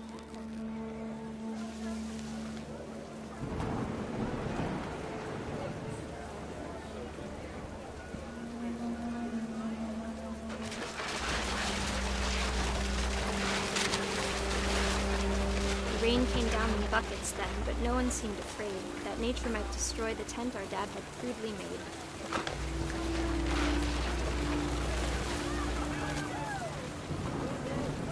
Der wird durch den Blitzschlag sterben.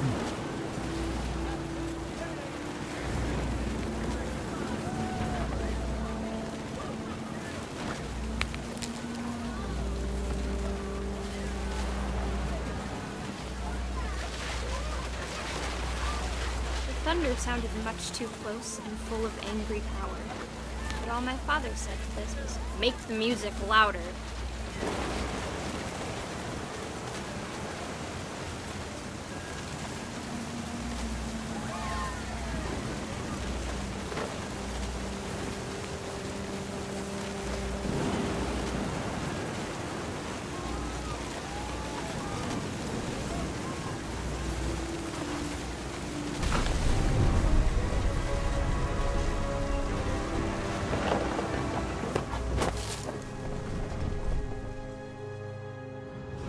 I wish that I could truly say I thought about you on that day.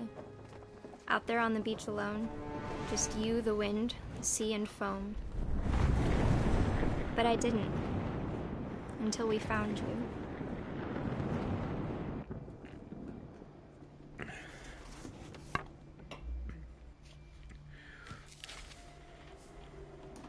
She never talked about him, but Mom told me once if I was a boy, they were going to name me Gus. Also theoretisch fehlen uns jetzt noch 1, 2, 3. 3 blaue. Ne, 4 blaue. 4 blaue und 2 Blätter. 3 Blätter, Entschuldigung, 3 Blätter. Wenn ich das gerade richtig sehe. Wobei Kai auch noch leben könnte.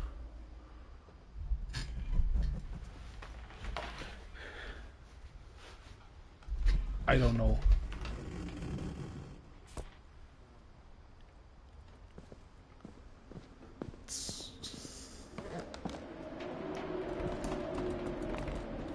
My mom moved up to the loft after her brothers died. At the time, it was as far away as she could get.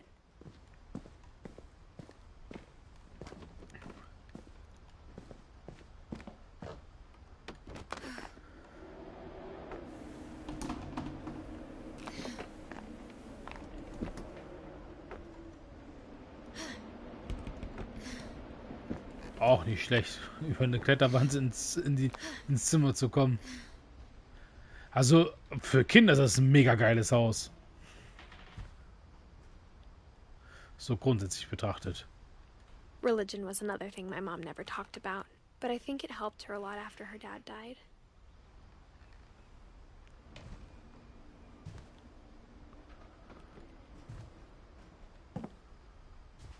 She spent a summer building houses in Calcutta, where she met my dad, Sanjay.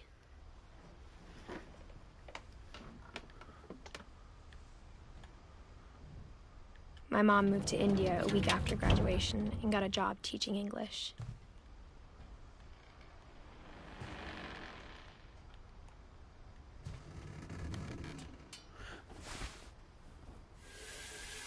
Okay. So geht's hier wieder runter. So.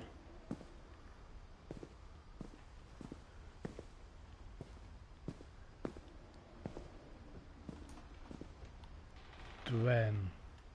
Dawn.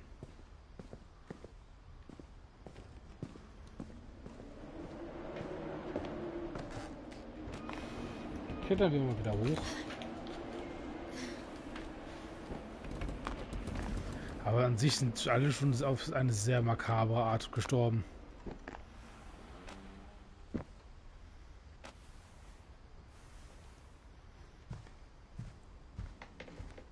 Lewis was born a year later.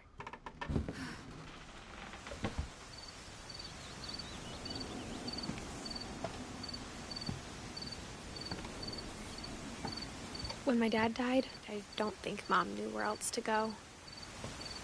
Dawn. I'm sure Edie was happy to have her back. And to see kids in the house again. Edith.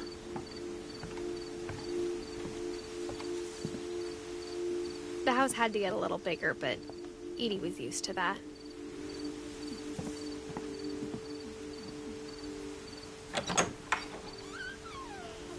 And for a while, things were good. Almost normal. But it didn't last. Heimunterricht.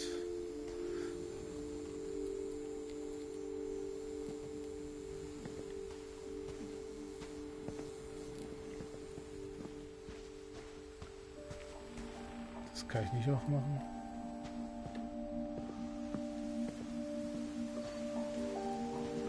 Odin Finch.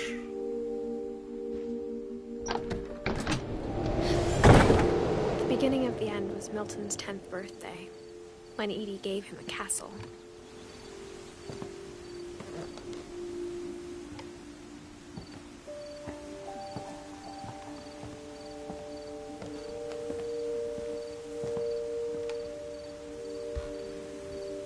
After Milton disappeared, the only thing he left behind was a room full of paintings.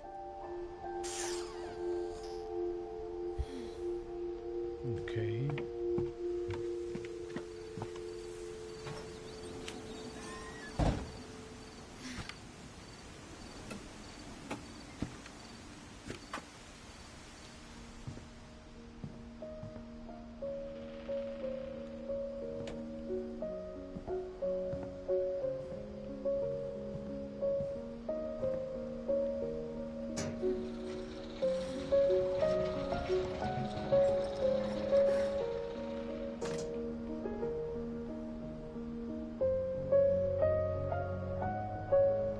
ist die Musik schön.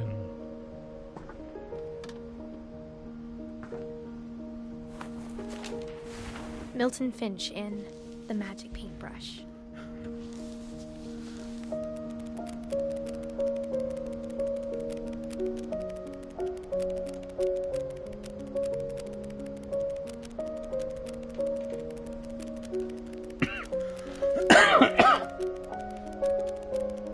Okay.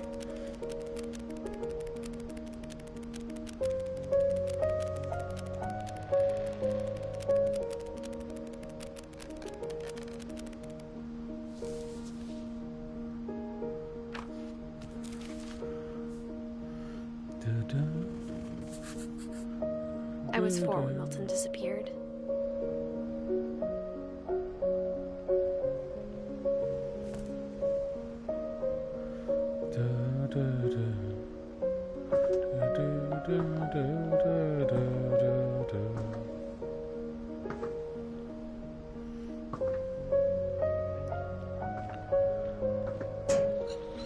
Mom spent months searching for my brother.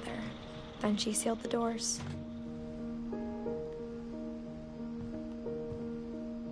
Whatever Milton had found in the house, Mom didn't want it getting out.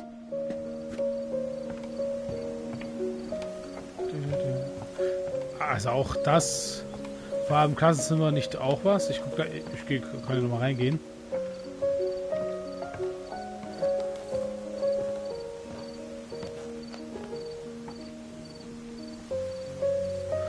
To teach and to learn, Dawn Finch.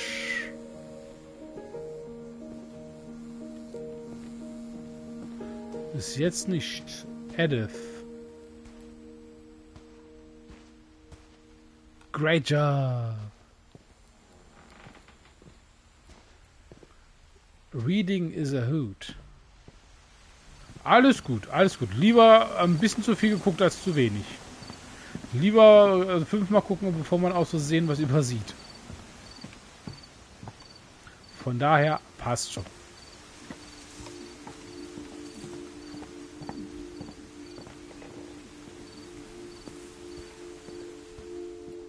Aber trotzdem muss ich sagen, auch das, eins muss man sagen, auch wenn hier alle wegsterben, für die Kinder hatten die geniale Zimmer, wie ich finde, in dem Haus hier.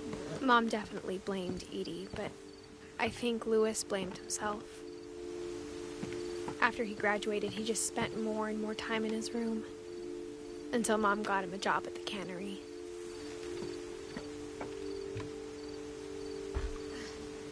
Everyone always told me to stay out of Lewis's room.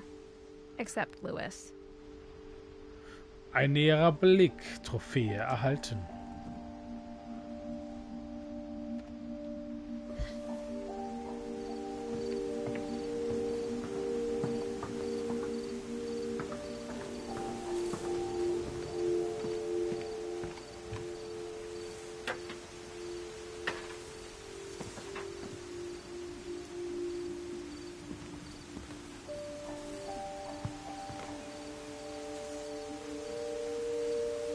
Auch interessant.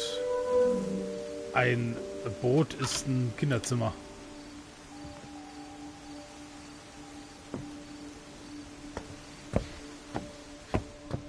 Lewis's room smelled very, very familiar. That part of him lived on. Und und was ich auch feststellen muss, die haben wirklich so Schaum um jede Tür drumherum gemacht. Eine Gaming-Konsole? Lewis and I spent a lot of time playing games together, but he was surprisingly bad at them. He died a lot. Ich glaube, das soll ein Nintendo-Ding sein. World's Land Turbo. Also vom Design her sieht das für mich aus wie ein Nintendo-System. Ich glaube, es ist SNES oder sowas. Okay, ich glaube, der hat viel Shisha geraucht.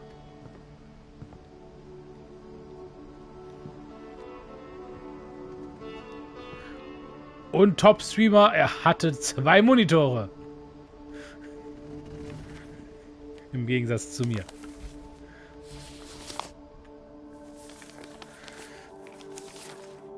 Dear Mrs. Finch, As Lewis's psychiatrist, I can understand your desire for an explanation. As I see it, the trouble began in January, shortly after we convinced your son to seek treatment for substance abuse. Newly sober, I believe Lewis first noticed the monotony of his daily life.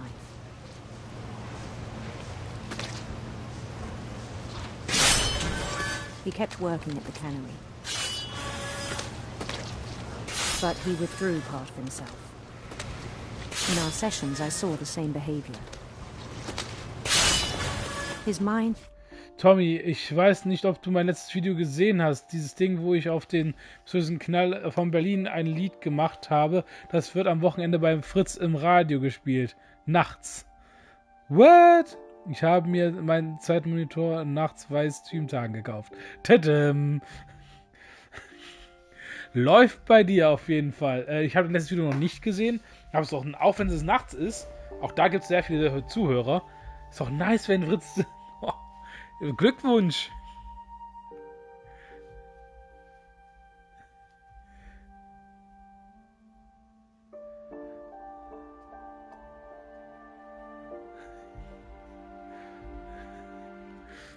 Began to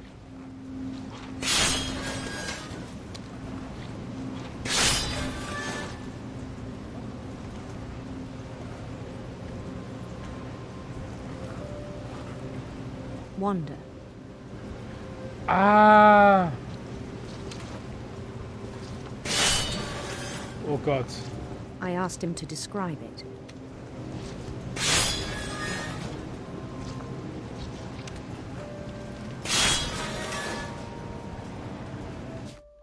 Ich habe jetzt zwei, also ich nicht übersehe, so wie ich an Übersehen.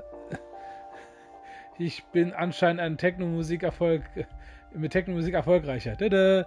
Ich habe jetzt zwei, damit ich niemand mehr übersehe. So wie ich dich übersehen habe. Sorry, alles gut. Kein Ding.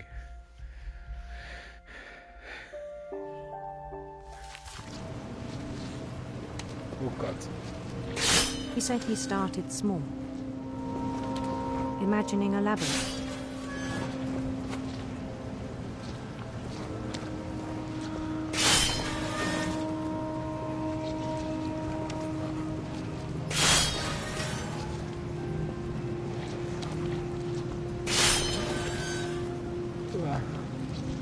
He'd feel his way about. Was passiert hier gerade? Then something moved.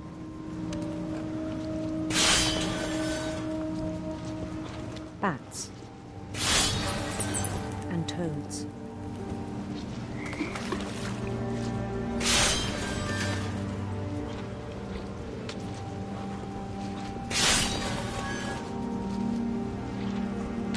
Ich muss gerade zwei Sachen gleichzeitig machen. Mit dem rechten Maustick bewege ich die Fisch. Mit dem linken Maustick muss ich die Figur da bewegen. And things that have not names.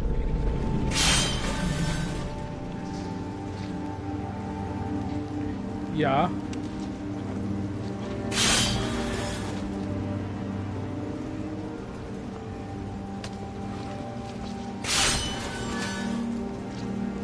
He knew it was all in his head.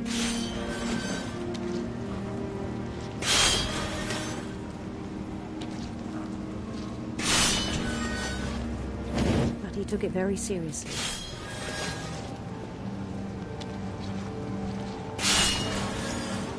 I had hoped he'd find himself.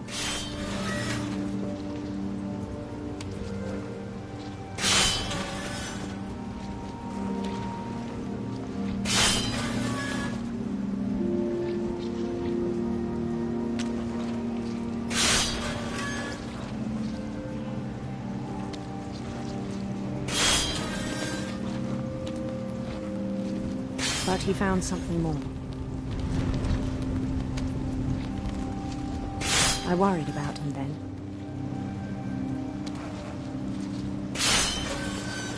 Daydreaming at the cannery. I spoke with his boss. but he said Lewis had become a model employee. Methodical, tireless, focused. Weil er sich in seine Welten verliert. Like a whole new Lewis. So I let him go on.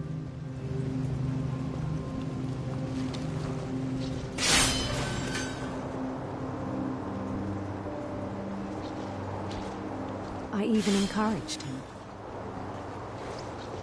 It seemed very promising at first.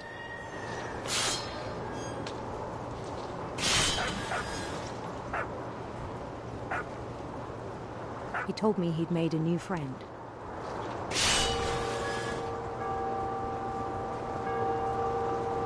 On the edge of a city he named Lewis Topia.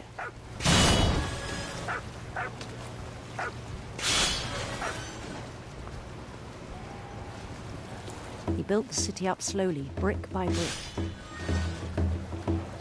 Then he made musicians.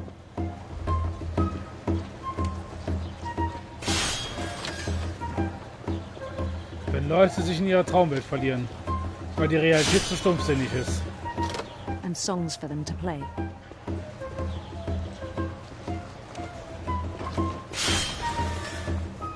He talked about starting a band. And he was always humming something. Every day his imagination grew stronger.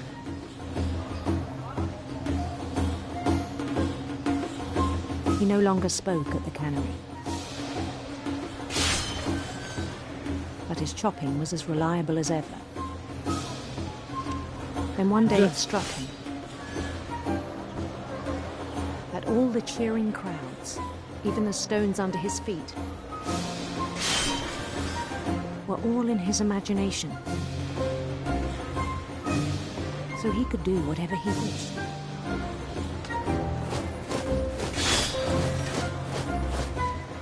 He held an election for mayor. And he won. Super Mario! They begged him to stay, but his mind was already wandering.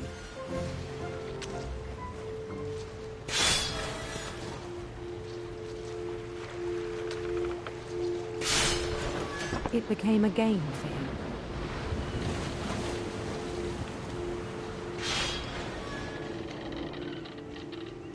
He'd conquer a city, then immediately push on.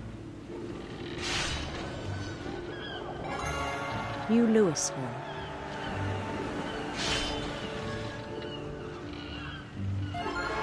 St. Louis. He started drifting away from our reality.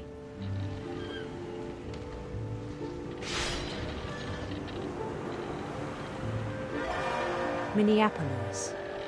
Until one day he forgot to go home from the cannery. Even as his mother pleaded with him, part of Lewis kept sailing on.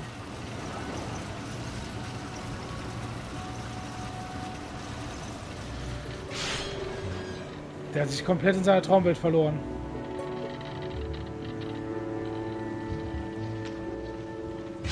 In Lewisburg, he heard rumors of a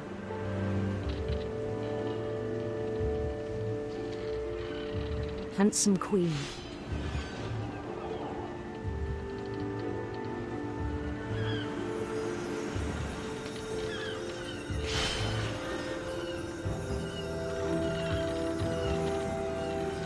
The queen was on her own quest for finstere Schlangen, leuchtende Regenbögen. radiant rainbows.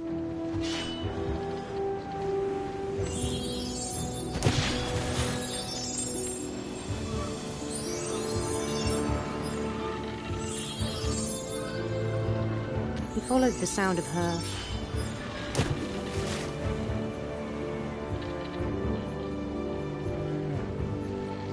silver harp.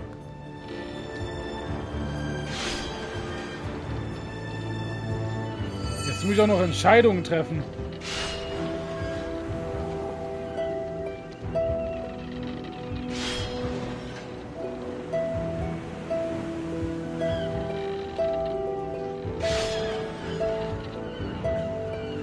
His chase led him to a golden palace east of the sun and west of the moon.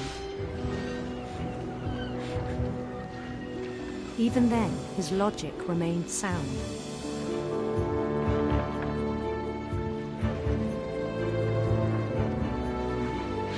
He knew the world was all in his imagination.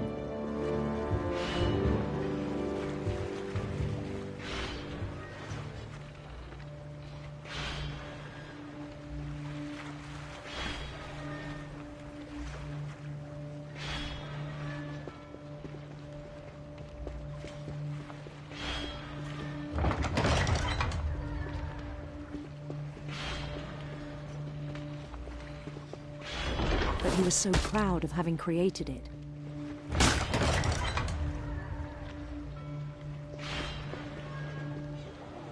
In his own eyes, he'd become something greater than a king.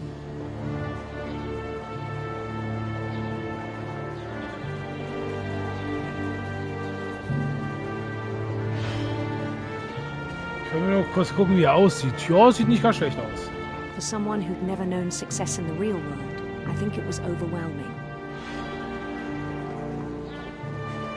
And then it struck him that the real Lewis was not the one chopping salmon, but the one climbing the steps of a golden palace.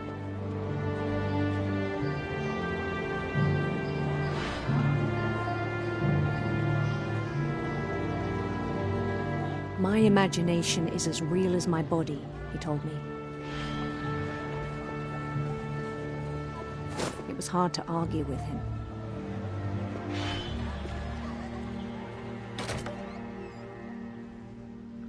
Oh.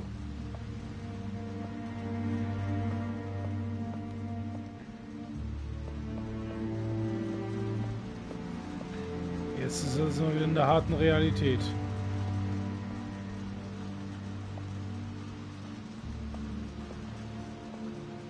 Ja, es war ein schönes Spiel, was ich da gerade gesehen habe. In der Fantasie.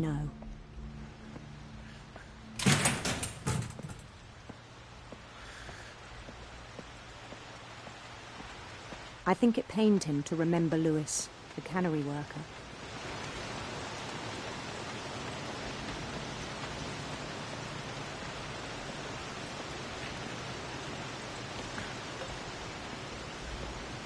He began to despise the man with a royal contempt. Oh nein! Oh nein!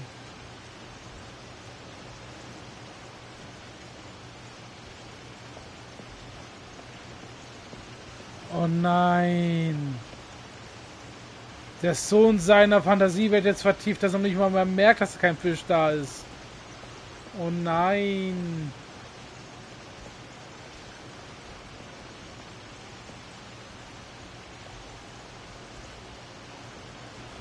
I still thought I could save him. Even after he said he was being crowned king over all the lands of wonder. The palace would be packed with his companions.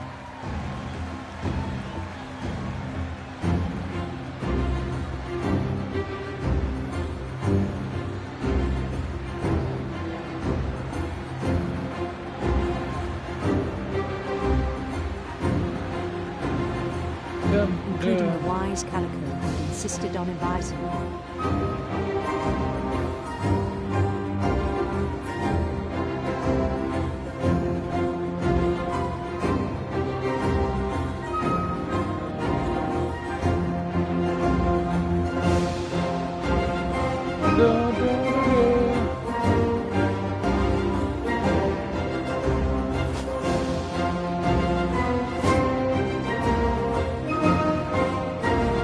The queen waited, holding his crown.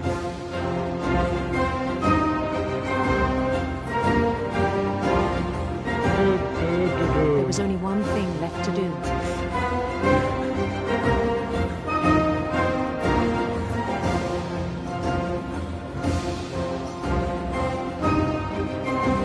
Bend down his head. Oh nein!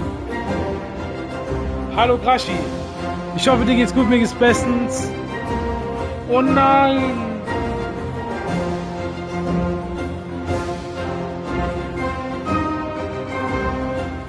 Er köpft sich selbst. Weil er so in seiner Fantasiewelt gefangen ist.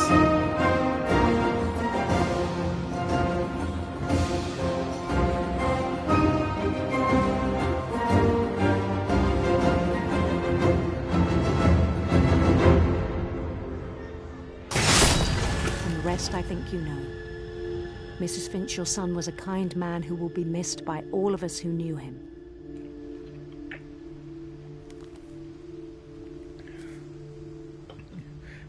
Und danke, Krashi, für Spenden für Paw Patrol. My brother was really cool. I wish you could have met him. So, da waren es dann nur noch 3. 1, 2, na gut, 1, 2, 3, 4 waren es dann noch. 2 blaue und 3 Blätter. 5. 1, 2, 3. Genau, 2 blaue, 5 fehlen noch. Danke, genau. 5 Blätter und 2 blaue.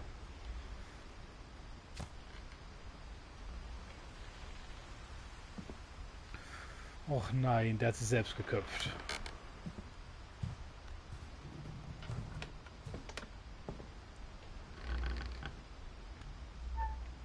Aber ich muss sagen, die Fantasiewelt, die er sich erschaffen hat, war schön. On the way back from Lewis's funeral, my mom told me to start packing. She waited until the day before we left to tell Edie. I'm not sure if she wanted to make it easier or harder.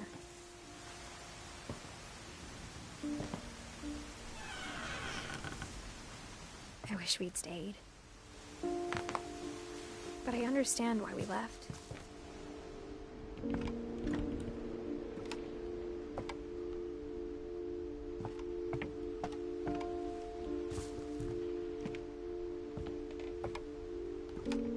My mom ended up leaving everything behind.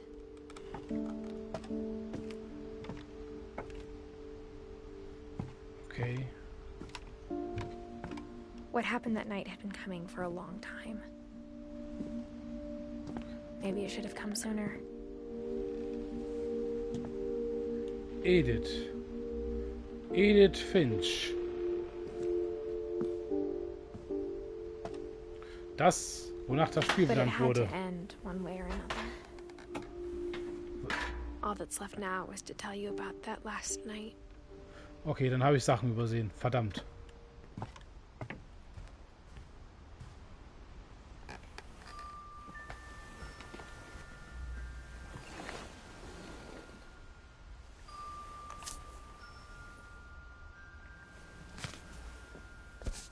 Edith Finch. That whole last day, Edie just watched us pack and didn't say a word. Until supper, when she raised her glass and said, "To our final night together, and all our final nights apart." Grandma, you know what I said about alcohol. Some of your medications are very Edith, specific. I left a present for you in the hallway. Why don't you go open it? The grown-ups have to argue now. I'm sorry, you're right. We're all leaving tomorrow. Let's just enjoy our last... I'm not leaving. Edith, you're excused.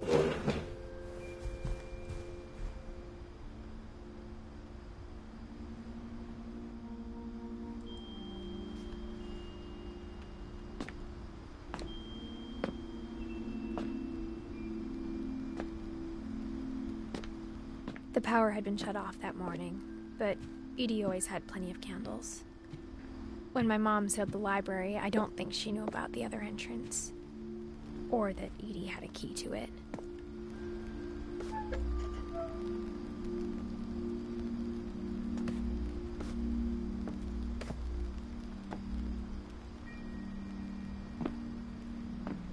That thing you're afraid of isn't going to end when you leave the house. Edith has a right to know these stories. My children are dead because of your stories.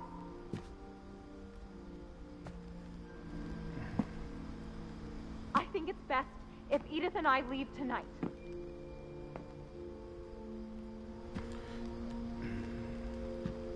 Diese We'll geheimnisvoll... have the nursing home send a van for you in the morning. Okay?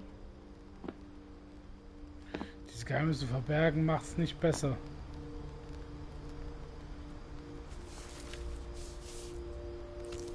Dear Edith, there's so many stories I wish I could tell you, but there's only time for one. This is about what happened on the night you were born. That night, the tide went way, way out.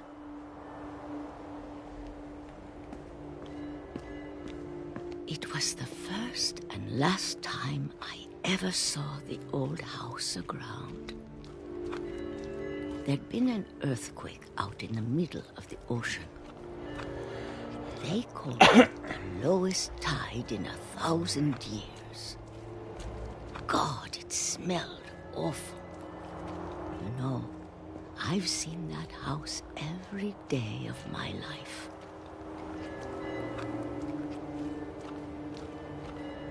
But I never thought I'd go back to it. When the fog rolled in, I lost my way. Ich gehe nur geradeaus. I got turned around.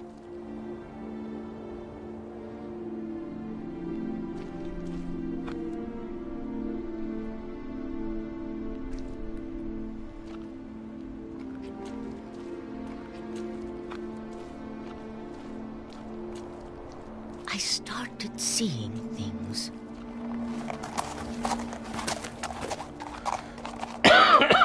Ein Hirsch. Things I'd forgotten had ever existed.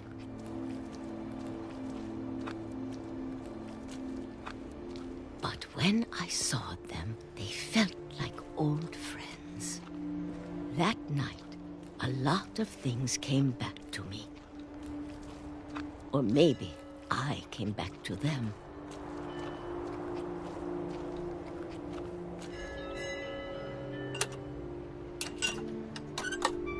Jetzt war die Großmutter. Things I can't explain, but that I need you to try and... Edith, what are you doing in here? It's mine. Edith! Mom, you're gonna rip it! Let go! I kicked and screamed, but Mom dragged me to the car.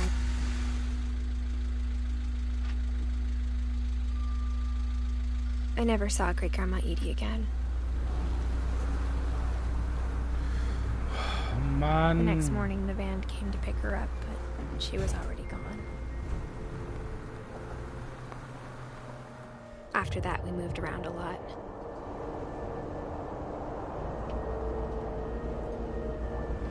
Jetzt kann ich die Hand bewegen. We both tried to make the best of it.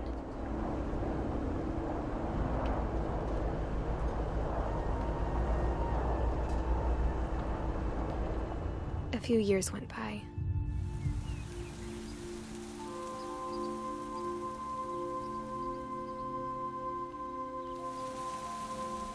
My mom didn't like to talk about it. But she started getting sick a lot.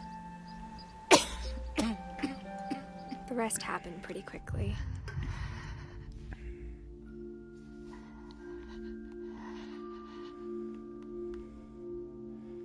She got better for a while, and then she didn't. And then I was alone.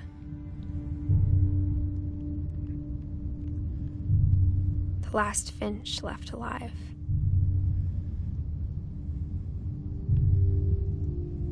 Until I found out about you. I'm still not sure what to tell you about all this. If we lived forever, maybe we'd have time to understand things. But as it is, I think the best we can do is try to open our eyes. And appreciate how strange and brief all of this is. This journal was supposed to be for you. But now I hope you'll never see it. Ich will jetzt nicht wissen, wo wir gerade I just want to sind. meet you. And tell you all these stories myself. But I guess if you're reading this now, things didn't work out that way. Das glaube ich nämlich auch gerade.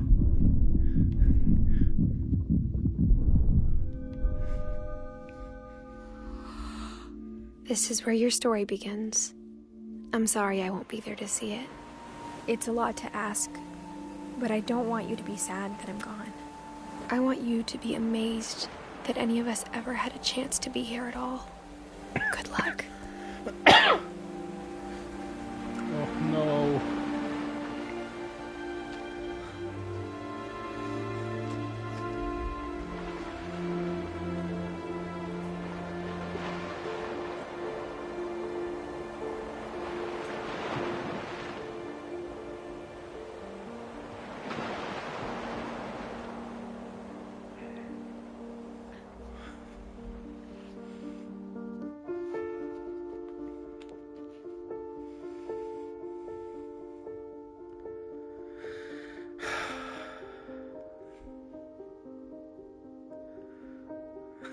Oh, schon putzig.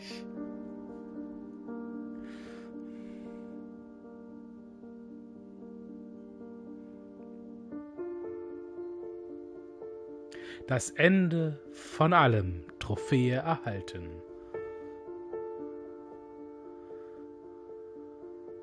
Ich glaube trotzdem, dass ich 5 Sachen übersehen habe. Ich weiß nicht wo, aber ich habe 5 Sachen übersehen. Dass sie einfach mal Kinderbilder da reingesetzt haben.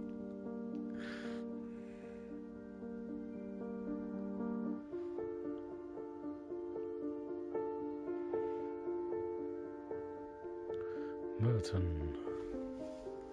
Ich glaube, wir haben Milton auch unter anderem... Ne, den haben wir. Das Schiff haben wir nicht, glaube ich. Doch, haben wir. Aber die Uroma verschwand, die Mutter starb außerhalb vom Haus und die Hauptfigur ist die Geburt. Ja. Da fehlen immer noch 2. Wobei, wir hatten ja gesagt, nee, 3. Danke, Jonathan. Trophäe erhalten.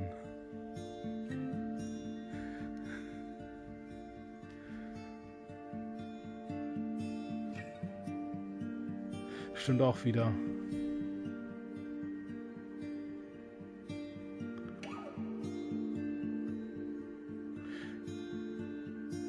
Ich finde es gerade mega schön gemacht, diese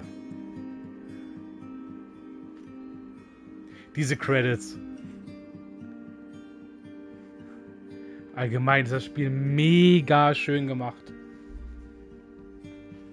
Mega gut.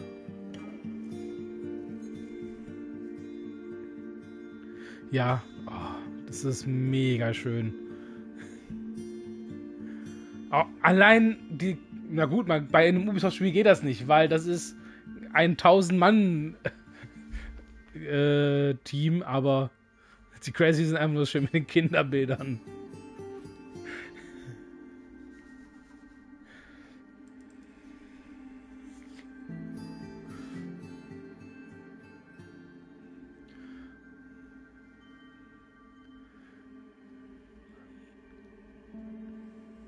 Bis jetzt kommt mir auch alles bekannt vor. Anpura interaktive. Vogel sagt mir gerade nichts. Das könnten wir übersehen haben.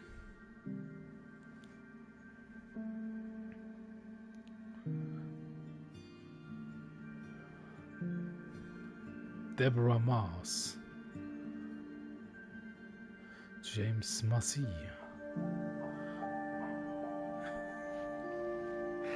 Oh. Playtest. Oh, die Spieltester.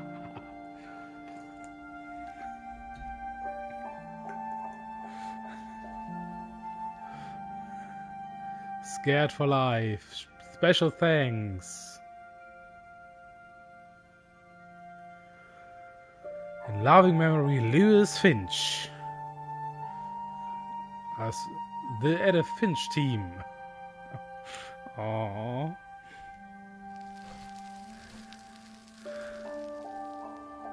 The Ants.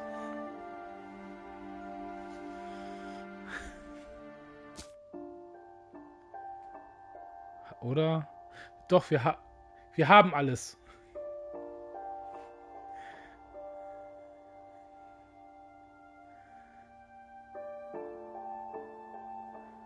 Weil Kyle ist quasi... lebt noch. Doch, wir haben doch alle.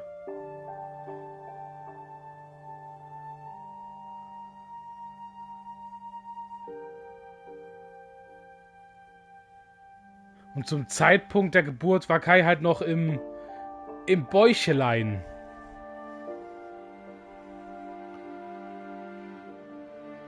Edith. Oh. Die Option Geschichte wiederholen steht jetzt zur Verfügung. Dawn war die Mutter, die floh. Und Eddie war die Uroma, die verschwand. Genau.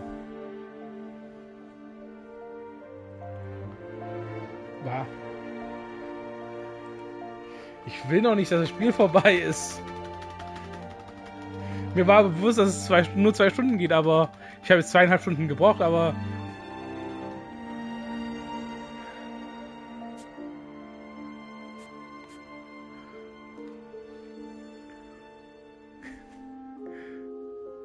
Aber trotzdem, die anderen Blätter sind die Ehepartner, die aber nicht im Haus verstorben sind. Stimmt. Stimmt, die sind woanders verstorben.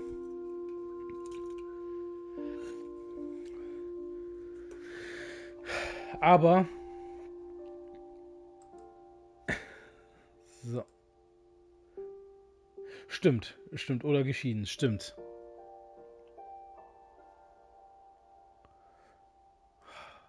Ich muss im Großen und Ganzen halt wirklich sagen, mega schönes Spiel, sehr gut gemacht. Und ich kann jedem nur sagen, es lohnt sich, das Spiel zu holen. What Remains of Edith Finch. Und grundsätzlich ist es eigentlich auch, ich weiß selber nicht über meine vergangene Familie, über meine Vorfahren, nicht vergangene Familie, über meine Vorfahren weiß ich auch längst nicht so viel, wie man in diesem Stammbaum weiß. Und das geht ja nur bis 1880. Daher ist es ja nur die jüngste Familie. Ich wüsste nicht so viel darüber. Auf jeden Fall, ich kann es wirklich nur empfehlen. Spielt es selber, kauft es euch. Oder wenn ihr es in einem PS-Bus hattet. Ich auch nicht, da ich selbst einiges im Argen. Meine Großmütter sind gestorben, als meine Eltern noch Kinder waren. Oh. Ja. Ich weiß über meine Urgroßeltern schon fast gar nichts. Eigentlich hört es bei meinen Großeltern schon auf, zum Großteil. Wenn es um Vorfahren geht. Ich weiß, dass mein Opa mit seinem Bruder im Streit war, die sich nicht irgendwie, warum auch immer, nicht leiden konnten. Also es ging, glaube ich, hauptsächlich von meinem Opa aus, ich weiß es nicht. Auf jeden Fall hat merkt man auch da einen Punkt, den Unterschied in meiner Familie. Der Strang Opa zu mir hat gesagt, der Nachname ist Ponier. Der Bruder meines Opas hat gesagt, nee. Wir behalten die ursprüngliche Sprechweise bei. Der Nachname ist Ponier. Und Ponier ist ja richtige Aussprechweise, weil Französisch. Da haben mein Opa und sein Bruder etwas anderes gemacht. Oh. Au. Das ist heftig. Das ist heftig, Akku.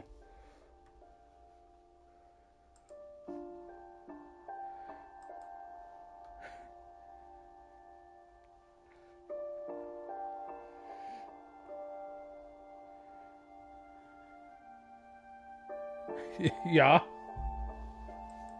Das Einzige war aber alles Vergangenheit. Ja, ich weiß zum Beispiel nur, dass meine Vorfahren Hugenotten waren, südfranzösische Alpen. Ich drücke jetzt mal wiederholen und wir gehen einfach ein bisschen weiter rum. Ah, man kann jetzt... Ah, okay. Man kann jetzt zu den einzelnen Punkten direkt springen. Läuft. Das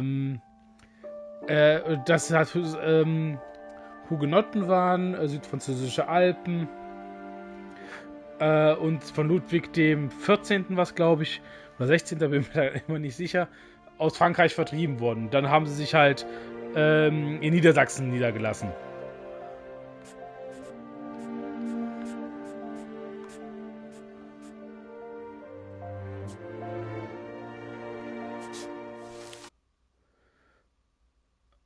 So.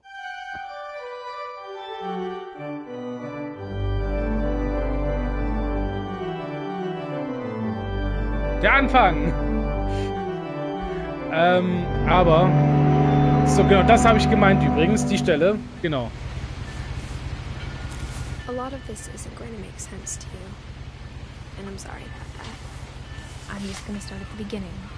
With the house. So, das war quasi der Anfang. Und hier ist dann eingeschaltet. Also wir haben quasi den Sohn am Anfang gespielt. Someone had put up a chain link fence, but it looked like I wasn't the first person to hop it. My brother Milton disappeared when I was 4. It was like the house just swallowed him up.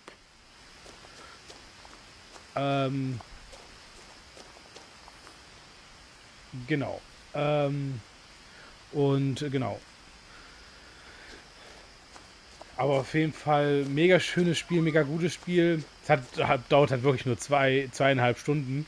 Wenn man mehr durchgehen würde, weniger suchen würde, wahrscheinlich. I lived here until I was 11, but I wasn't. Moment, ich habe eine Idee, weil eine Sache wollte ich noch nachschauen, wo ich nicht gemacht habe.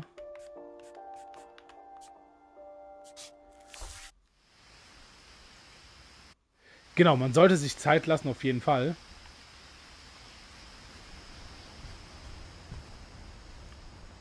I grew up looking at Molly's room through the peephole. Molly's gerbil had a tiny bedroom with its own even tinier gerbil cage. Genau, deswegen bei 2 Stunden, da kann man sich halt wirklich alle Zeit der Welt lassen. Aber eine Sache wollte ich halt noch nachschauen. Dann machen wir Schluss für heute. Mal früher als sonst. December 13th, 1947. Dear Diary, I'll be gone soon, but I wanted to tell somebody about what's gonna happen. It started when Mom sent me to bed without dinner. I woke up and I was starving, so I looked around for something to eat. The gerbil food was dry, but I didn't mind it. Und zwar konnte ich nämlich die Tür öffnen. Mom, can I come out now? Sweetheart, it's late. Go to sleep. Okay, dann ist das Einzige, was ich verpasst habe.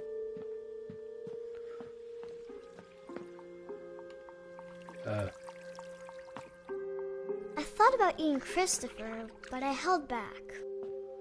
Okay, das hatte ich auch nicht gemacht.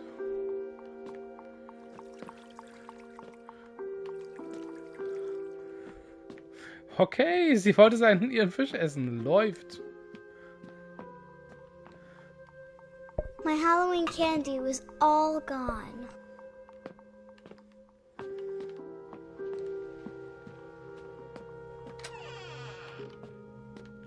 Dann die Zahnpasta. I kept eating and eating.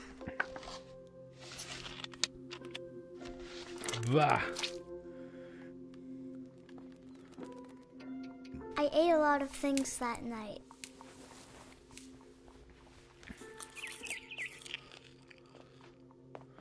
So, aber wir wollen das jetzt nicht künstlich in Länge ziehen. Daher am Mittwoch geht's los mit Amnesia. The Dark Descent. Trailer ist im ich deute es so, dass sie einen Parasiten hatte, dass sie wohl, der hatte wohl, vermutlich auch, ja, wahrscheinlich Bandwurm oder sowas könnte sie gehabt haben. Ich weiß nicht, ob ich da zusehen werde. Der Trailer war schon schlimm. Mal gucken. Auf jeden Fall, für heute soll es dann mal etwas früher gewesen sein. Ich gucke mal, wo ich euch hinschicken kann.